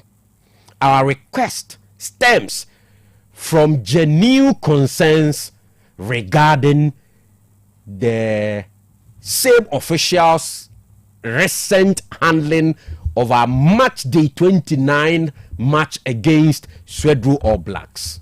On that occasion, a number of questionable decisions by the referee led to the visible agitation among our supporters.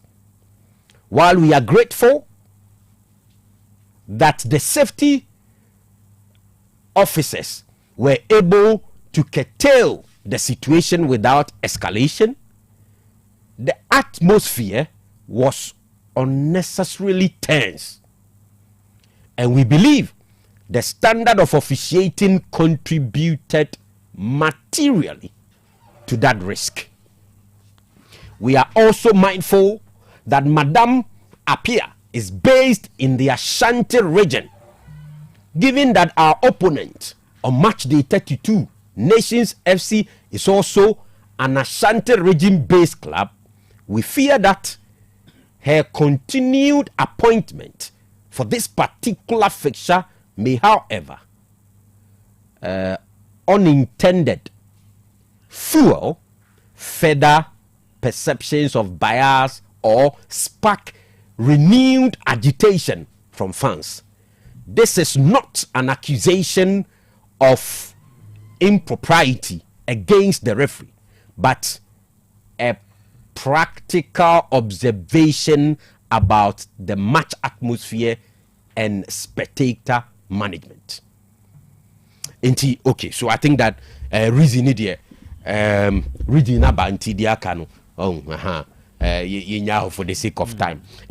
Young apostles foresee referee Juliet Apia, the appointment no, omo SGF is almost sesano, and say nanu ya udi omone All Blacks match na the decisions be ema ebufo by pa ma supporters ni bufui pa na security officers no na bo adwuma ye make sure say bibi ba se bia ensi enti o sen ya babi mi e dia sem foforo beba ena de sign eka hu biem kura ne se ofiri Ashanti region ha ena Nation FC enso free Ashanti region ha ti ahwe ya na ma supporters na bufu shubi ni ade bi akoba we de nye accusations bia na omso omoye etia referee no nemu we de a genuine concern omu ready to make sure say ombe manage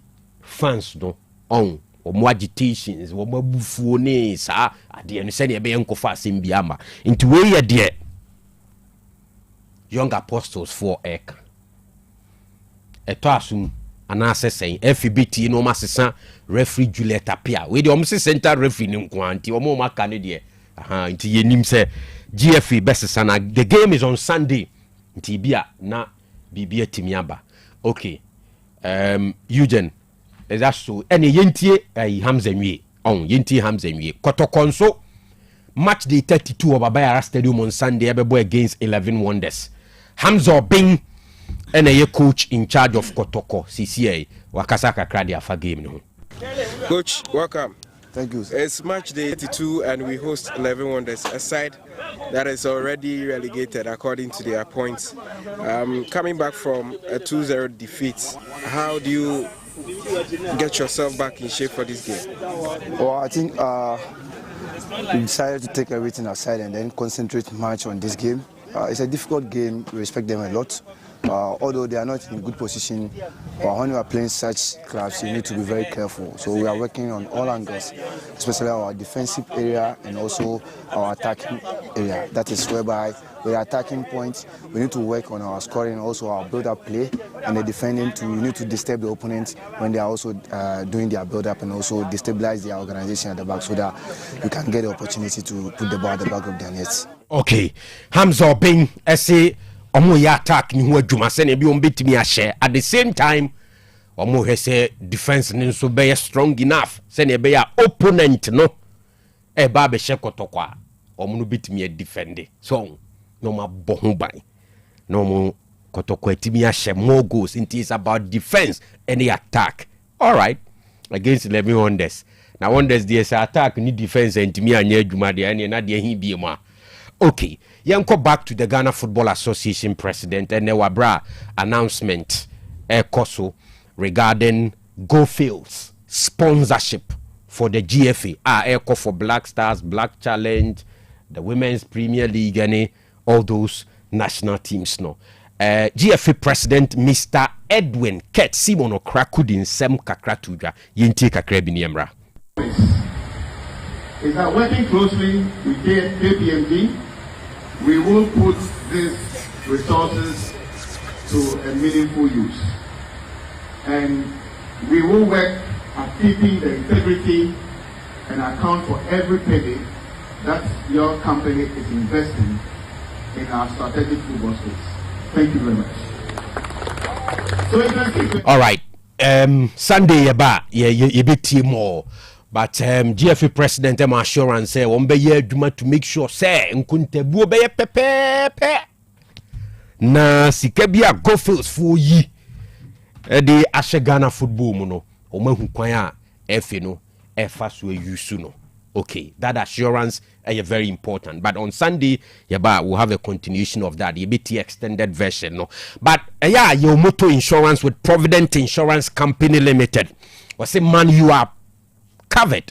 Enti Mr. Oka, ana uyusu bika, u renew insurance, and I say, oh yeah, for a Provident Insurance Company Limited.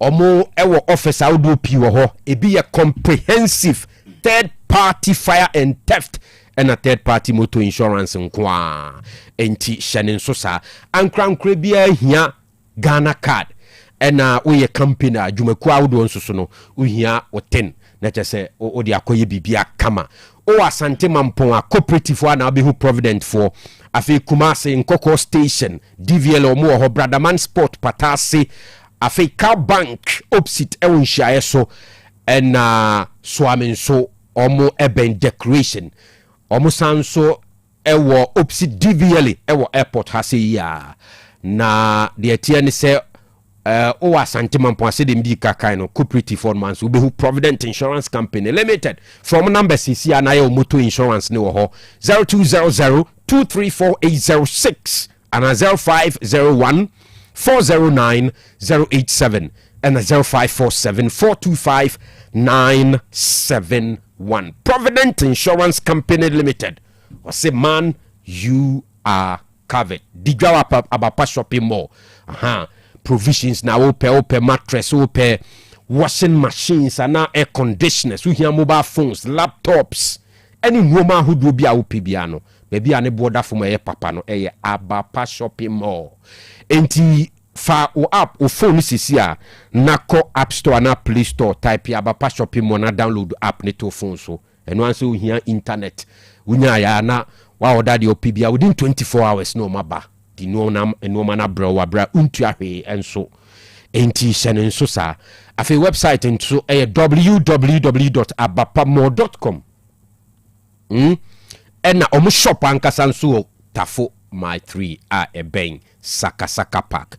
Utimi 0593 391-848 abapa shopping mall uya no wa booki Hepa Plus live band for amoma be grow we ye na se wedding na wo ye crusade na wo ye nchensi mu nwum na ade Hepa Plus live band omuni magro ni dipa enti de obeya ne so obebuku omo 0593-386-133 Hepa Plus live band na omo ahwe oboko. All right, Dimonza. Yes. Mamenye under 17 kakra. Of course, Ghana. Back to African under 17 Cup of Nations after missing the last 3 editions. We say I missed the last 3 editions, you know. The last time I could be Oka Omase Media omu training live on Facebook ni YouTube inti ujo ni abe hu se die city. Okay. So the last time your court tournament was in 2017, right? Yes. Was it New Zealand? Meka AFCON no. AFCON. 27 year corner Gabon. Yes, your corner Gabon. And your call and so your call final. You drew final. And I say World Cup the last time they Pakwesi Fabian squad ne. Yes. 2017. 17. Say you also second no. You qualified to India. Yeah, India. Yes, India. Emma and also you could see a kind of but AFCON no say me kind of the last time I could be was in Gabon 2017, right? Squad, you know, the likes of Ibrahim Danlad, John Otu, Gideon Akwamo, Najibi Akubo, Erike Ya Ibrahim Sulemo, and then Imano Toku. In some for Ebeka and Pa, Ne Kingsley, Ousumunino, Equa represented Ghana in that tournament. Emma, after that, no, you qualify 2019 in Tanzania, you intimi qualified. Anko tournament, you know. Algeria 2023, you intimi qualified. The last edition before this one in Morocco last year, and also Ghana intimi qualified. And at this time, yetimi ameki entry into the tournament. They're very good at the Maye. Unse eba African under 17 Nations Cup na Kofi. Ghana started tournament, you know. I mean, open one of the countries and they very popular award that tournament in Ghana account. To the extent that we are started tournament in a proper no, which is in 95. Unse we need tournament in Mali. That was the first time under 17 AFCON tournament, you know. In Mali, you call final in Nigeria, you share Nigeria 3-1. And then the following edition in Botswana, 97, and also it was so third. And in 1999, under 17 AFCON, of course, we Guinea, no. And also you call final. You call final in Burkina Faso, ni share ni show mo 3-1 EDG. Until you call final, no. On 4 occasions. 95 in Mali, yeshe Nigeria J. 99 in Guinea, yeshe Burkina J. And then Gambia 205. Okay, that infamous and as a famous grand finale na you call final na you lose ye to the host nation. I know Gambia. And then in 2017, the last time I call ye Gabon and also lose 1-0 to Mali. Emma yet also second. Ya try bia over the years the team qualify, but this time it team qualify and we team na Black Satellite wanted this time now look more promising. interestingly wohwɛ under 17 AFCON na countries from agye no dodo no mu nyina agye no 2-2 Mali agye 2 Ghana agye 2 Nigeria agye 2 Cameroon agye 2 Gambia agye 2 nti a very good say once again Ghana yasa announce your presence ewo AFCON nima this time ye hope say betimi akọ then at least minimum target plan say ye betimi qualify to the under 17 World Cup and Kofi about under 17 World Cup and so unim say Ghana we've been there ya GAD ewo honum pa Ghana announce the presence ewo the Italy 91 Otofista de ekoje ya Ghana itimi eje ye first World Cup ewo ho and then Ecuador 95 nso Samade edi ekọ ya ekoje but the other finals are yako in Japan 93 yeko final by intimi anye Egypt 97 so no yeko final ye intimi anje and the last one at Ghana and also under 17 yeko ya Kofi yetimi eko make a huge impact ewo honoma since that time no ye hu say ya under 17 no I make that impact New Zealand 99 Ghana a bronze and I say you toss third me sure say one of the famous tournaments yako being into a junior national teams New Zealand 99 no so you good said this time yasa announce your presence the AFCON tournament in him and send a mark and a very good preparation I think somewhere around January and a team no a call pram more a call started training honum so I believe very well say with the number of days and a months coach for the under 17s Ogum and any team no enya edia prepare no I want to believe that you were a very good teamer Kofi at least ya nya de kra no ye betimi aboy home de na ya qualify to the tournament unze the World Cup no I think ebekos for Qatar right 2026 this year so e was say Ghana timi come key case e wo Morocco na yetimi boy home de qualify to the World Cup so my expectation for this under 17 team and say you bet me in your qualification to the World Cup and per the reports ye no ohwe team no omo preparation hwe wa unia Sheikh Tofik so na media officer o lead the team no at the core and per the preparation I in so far no mo gidi say Ghana ye be kofa ewo under 17 AFCON nim the send can the minimum target qualifying to the World Cup and ni kwan say ye beyond Ghana because they announce your presence ewo world stage you know Achepa and say this team it me qualify to the World Cup Mejidi say be very good achievement Ediama Ghana pa with the squad and then initially about outer FNM from even with plan enye FNO na ye yo enye FNO na this flyer omode clubs in the account ya ye nua your friends Asari Bodu wa Michael oh okay even a we plan na some debate argument bi or WhatsApp group back so and no a confirm so on yes I believe very well say and some cho for a do nyoma bi say yen so betimi investigation okay ebusa questions ehun clubs are teams in ebo but Kofi Mijidi say as a nation say very serious and the can say we beyond the FA say ye tournament now who release the squad emranti omo kwa represent Ghana e wo tournament mu na umfa omo teams emma no a normal practice normal squad I mean players no who attach omo class I was so attached they say na no sorry even galaxies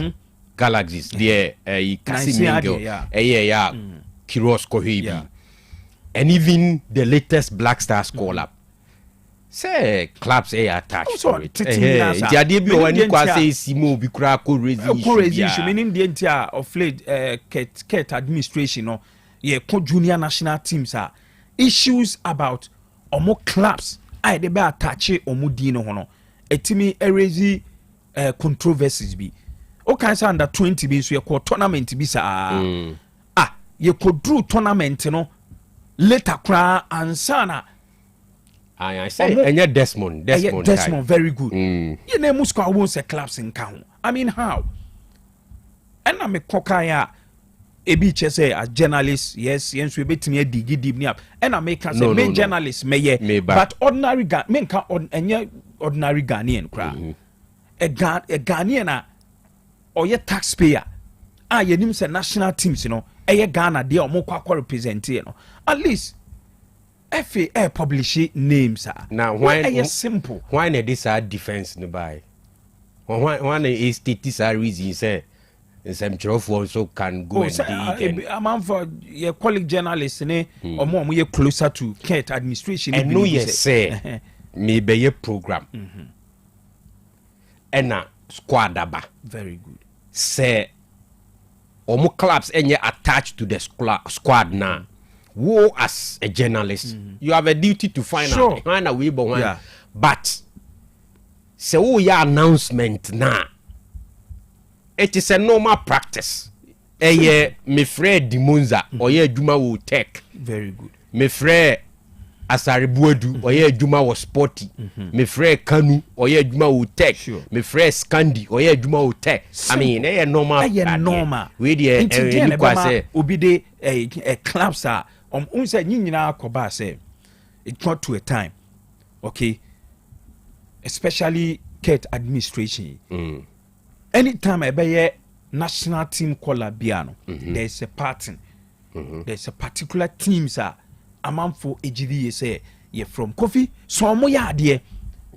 For example, they be American. Say Benab, say it got to a time yeah national team callers. It me friendly players 4 5 Kofi junior national team and players have from no omo ye good obia o follow Bernard team ni bia no ebe say the players ni good and it say be free 5 na they are good na obi ebe complain a eba ne say previous administration no ye team free national team collab Liberty All Stars I mean it dominate it got to a time even Kim Faisal your friend national teams to the extent that the main Black Stars crano yenya under 20 yenya callers ebia players 2 3 4 be near from the ain't about you recall you know ne chana na say under 20 Benjamin Batu no working first one ko sa wenya national team call up okay na recently okoye Jima a player Kwame Jima under 20 onya call up until when ya there was a few unemu squad no but our play asem ne beba na ye dey say asem ne beba when you be do tournament na say proper na performance ni nye yes say Ghana need ye one of our say for free dream so vision o kotoko wan you do here say yes Ghana national team yakọ ye bobo ekoyi nobody cares about where who free player if very good nti I don't think say no should be the reason why ye announce squad na ye dey omo clubs eventually ye be hu eventually ye be tumi hu aye so me dey me ni obia enya adwen say e necessary say ye nemu final squad we kran enye prelim so say bia ye nemu players in batches you free we for the squad we for the tournament proper the tournament proper there e was say Ghana ni bia hu say ye ko tournament we mu ne nkwala omo kwa represent here and nkwala no so omo clubs omo boni simple now e be raise unnecessary criticism we say avoidable until next time so, we dey next time can you phone hwe no omo nyemu assembia letena nation sorry younger persons a children Kofi omo every right so much omo within omo right say ye koboli game na say FNA appointment na say onye okay your right as a club o ho kwan say o tro koma FA but it was say u state tangible reasons and I say bia o state reasons are strong sebi eto asun you see baby omo letter no o ma moaye and say younger process amoye and they say one second paragraph no almost two things region our free any nations and so on. Okay. And the two almost say all blacks you know. Decisions be my supporters ne bufu pa e hona me ba then the boy and say even say oh lodge official complaint and as a protest it referee be e wo afia your mouth sheet okay you state time any nioma referee no baby a obetro time any that particular time no baby a ade a ujibi is a referee ni ye ya office was sisu entina nka de beboa ye and say musiani swedro all blacks no unze almost say on that occasion a number of questionable decisions by the referee led to visible agitation among our supporters. Now who determines a questionable decisions? Into Abia was one on the 10th minute, young apostles player, no more strike and prevent Richmond Opoku, right? Opoku, yes. Or the ball ra 18-yard box ye channel and play at the ball ra 18-yard box ye channel ye him say penalty. Into or the ball ra 18-yard box All Blacks defender channel, which of course nanka was say ye penalty by referee Juliet Apia wanye into no sisa the results of the game.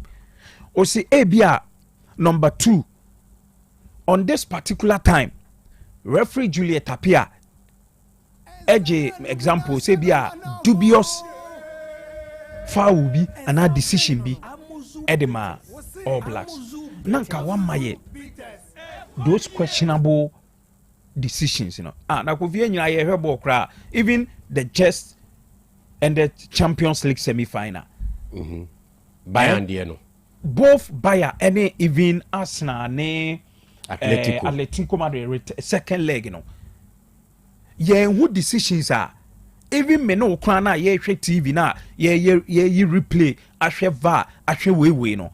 Ye who decisions are to us ye gidi say referee ne eje ya nanke ni kwan so oje and I say referee ne anje ake wo so oje ye hu bi and to the referee and even me no kwan no me va say the same game okay but me gidi say we nanke wo so oje penalty we eni kwan so oje enti se me ka say bia by that no some of the decisions questionable onso hu ne say right the hu ne say right no me nso meka say questionable questionable. So at the end of the day say we busa question no who determines a questionable decision enti yemfa ne say wa cancel enumu the second reason which is no one dey oma amoye ke wo say omo ema ye further and better explanations and answer points key points are say osisi omo ebi anom de enu ama efe no later yan capture then because of for public records na ka odi account na yen so ye analyze a ebi account odi nyina ka ho a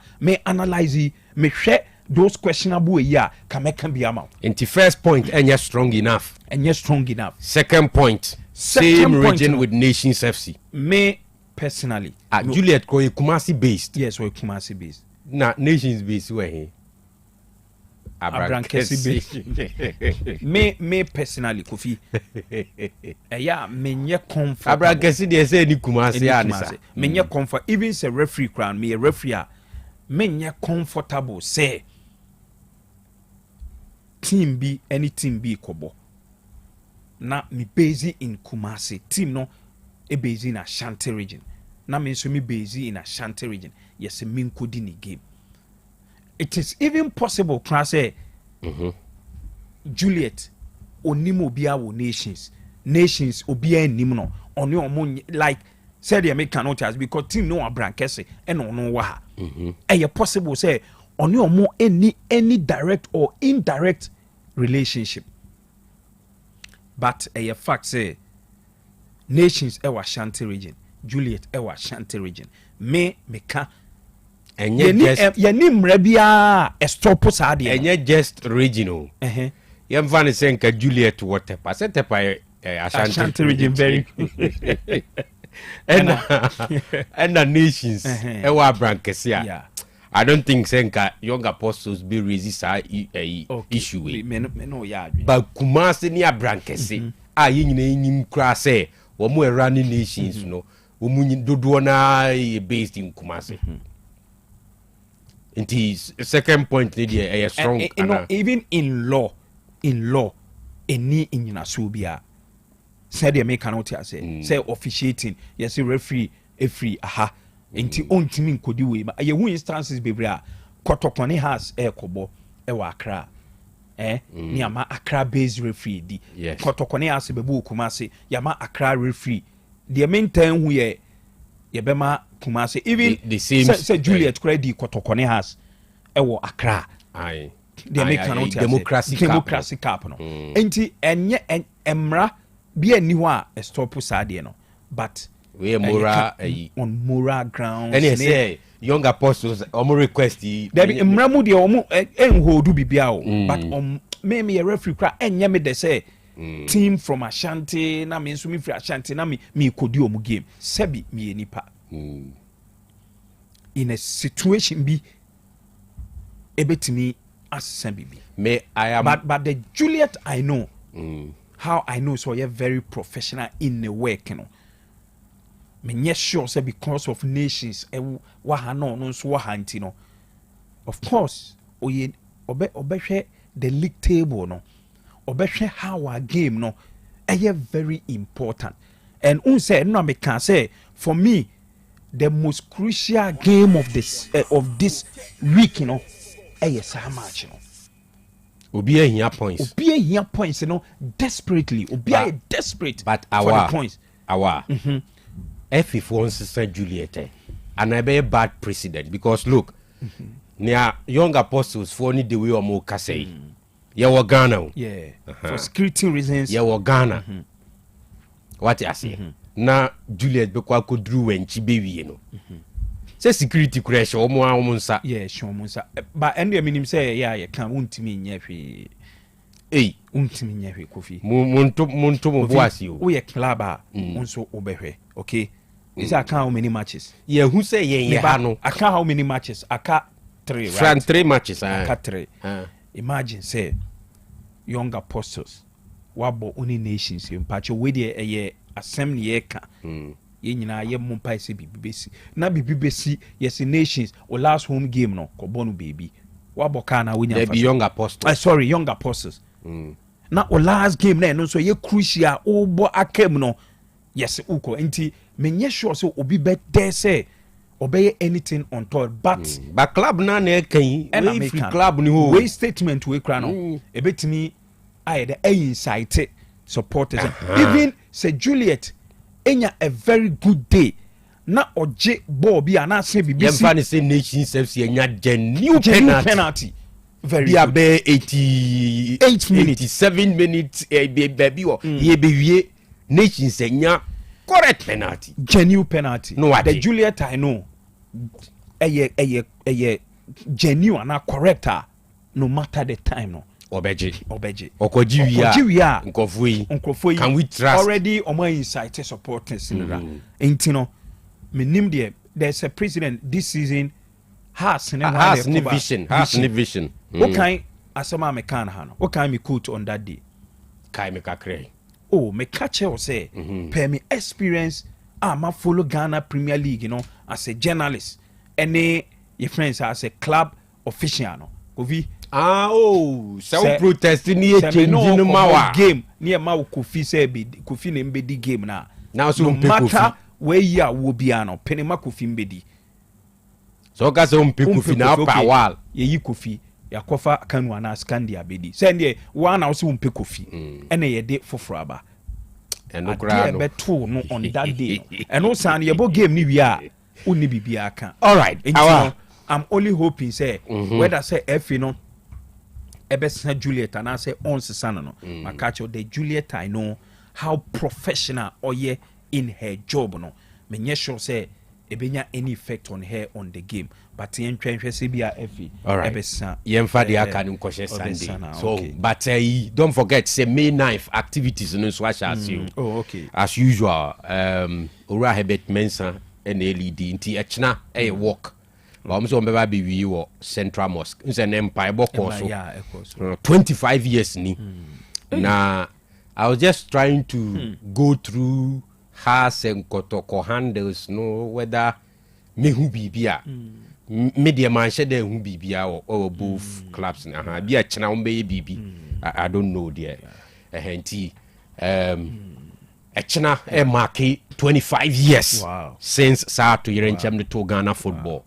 And as usual Echena you some of the statements ne and common be but Sunday yeba why okay na yabe ready aka mamincha peswes akwesi see do peswes so tissue no ne queen okay na o say Hala Madrid nim the opeso say Madrid there na and ye chi Alex ne boss Alex Baba Yara Stadium so my right Mr. Puku na say ja Puku oye chief security o Baba Yara Stadium asati kote chia oni ebusuafo ni nyina okay enti o birthday o hana there be and there zero all right Kwame despite say yemfa the akanima etifo yemfa kakra nsane ya sorry so but etifo by the fearsome 3 wo homa Hepa plus Pavi and a plasmos or say power to the people you want to pay any one issue etu malaria say etu typhoid that say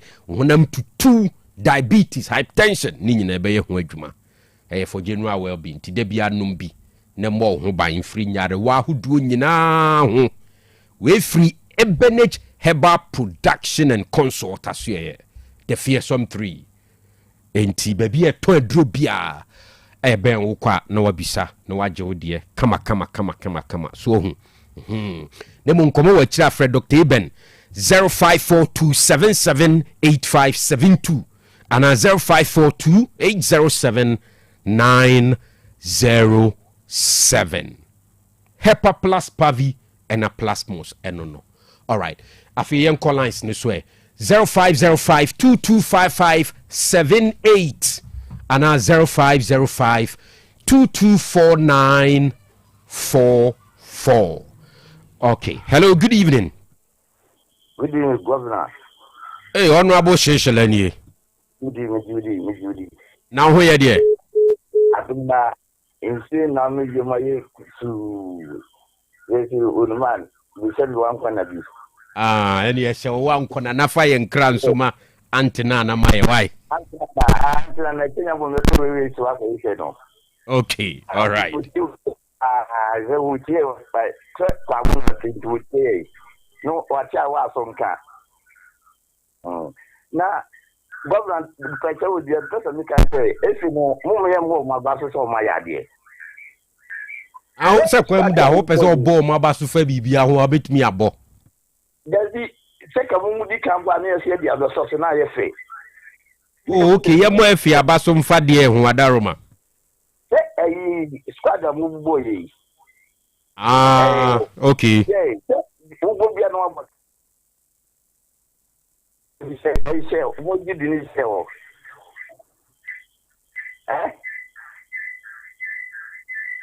Governor. Honorable Ethiopia.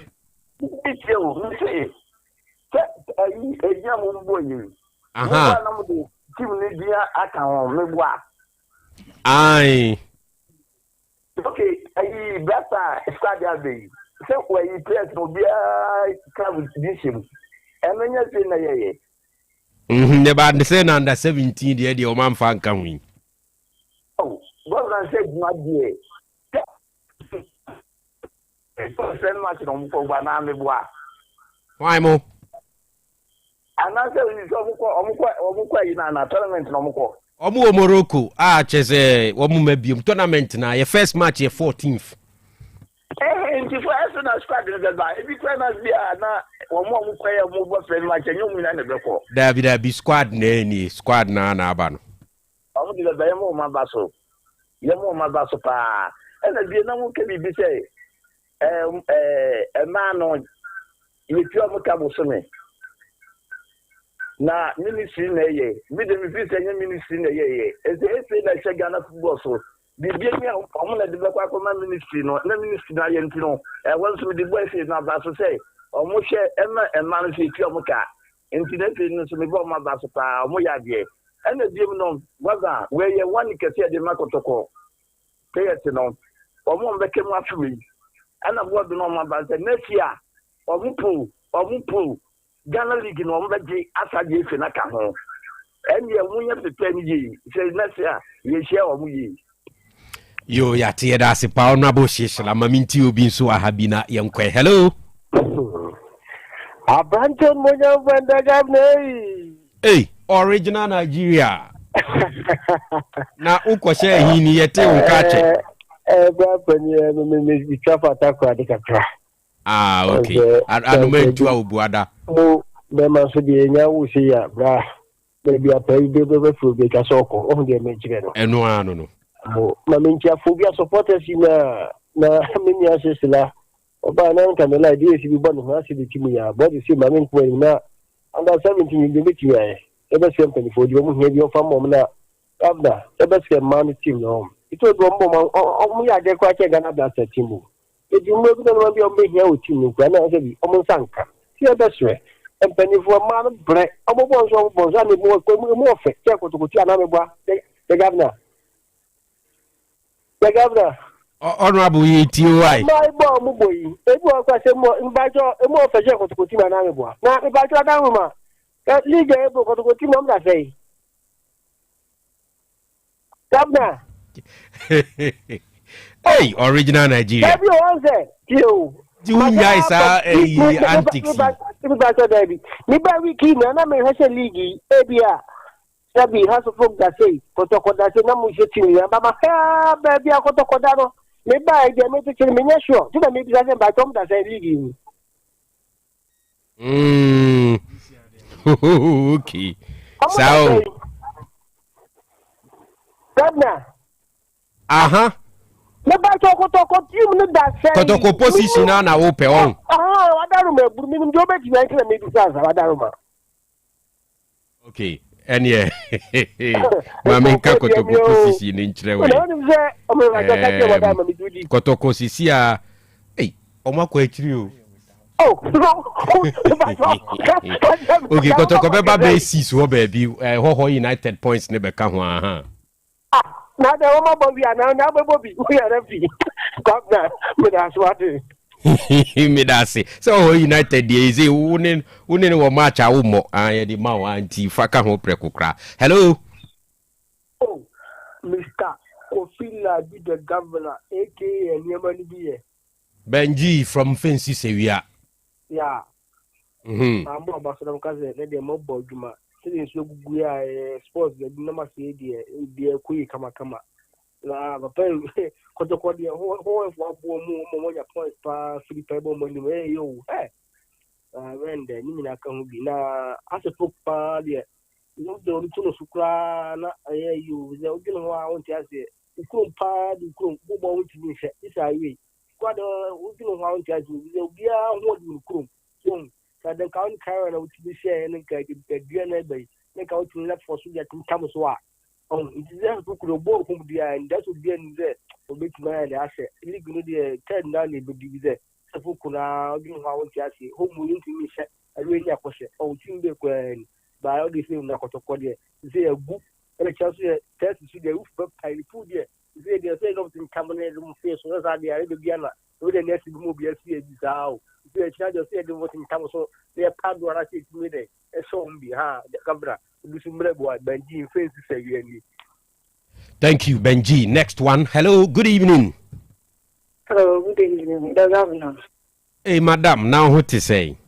Yami now, sir. Yami Adam, Yasanu, where she be mene. I shine. The Macasam, them body will take the one and ready. Now see a fro say. Maybe Aduma. Okay, sister Aduma Kwaba, me and Tiway. Original Nigeria baby Kotokonda de Fanongbe.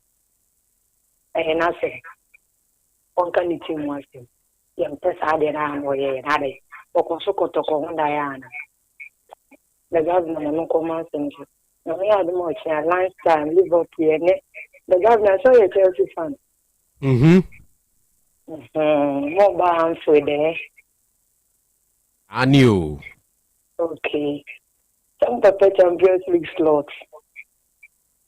Yenya win cry pese ni basic matches ni Premier League ni yenya win game. Tie de ye pe just a win. But I win and be out person. Say any Liverpool na ebo bia. But you musuma du na why. Na enyi. Na me adu mo kina ebe chef the governor. You be saying I am ya Sunday no kwa sorry but na my program you na dey nyambo Monday mishia. I say idea 3 points. Now 3 points is the idea. Champions League slot and I fair you. It's number it's my last time no throw to was see a very any game no. Not even a draw. Baby. And dramatic to make your hand for baby. But to consider we been through. Me the last time for money give then have na. Commercial and kotoko baby. Yes, so we get some Sunday day. So many na omode proper money misuna and you was any doors no do the governor na that say that's pa sister aduma yemfa de twa to wa ha na sorry hello yes sir Jacob Majo ya Josu wasi wa ponsi ni hai Jacob na dedika e kotoko omone ho na bebo Otec boy against 11 Wonders. So you know, who be with us a position that and the person you to be mammy. Yes, it can be for baby ball. Uncle, we are best it in interest.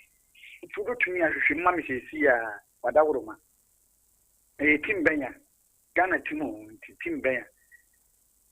And one here, and one here, and if your mammy is so a ball chrono. We dem say asemo original Nigeria bi say ya na so person o counter no said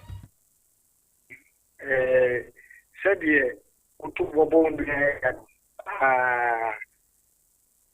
TV man na me hun chatin kro okay yezo mo ye kro fo pa Openi yadase pa all right enti abusia for ye di besi ha ye be wrap up ewa ha but on record Kotoko position is seized with 46 points after 31 games. And that'll be it. All right. Uti Eugene Maradona and Kase or the Amananin Samahudu in a brain. Ewo Jumedian. So, of course, Uti Dimons and Sonka. Na say si kapali di production team no. Kwame despite. Nsu dream. Yeba wako on Facebook and YouTube. Bibinti says Candy and Timmy Mane, but Otaye Chiu Sunsuma film, and a canoe so Motin in Cow Jabrim so T or Jena Home, but no Jay Chipampi will Sunsuma film. Your friend Kofi Larbi, the governor, EDC and Yamea Duma Yenshia Sunday, Ewo Total Sports SO 9 to 12. Your best sign him was Shia Ewo Ho, but until then.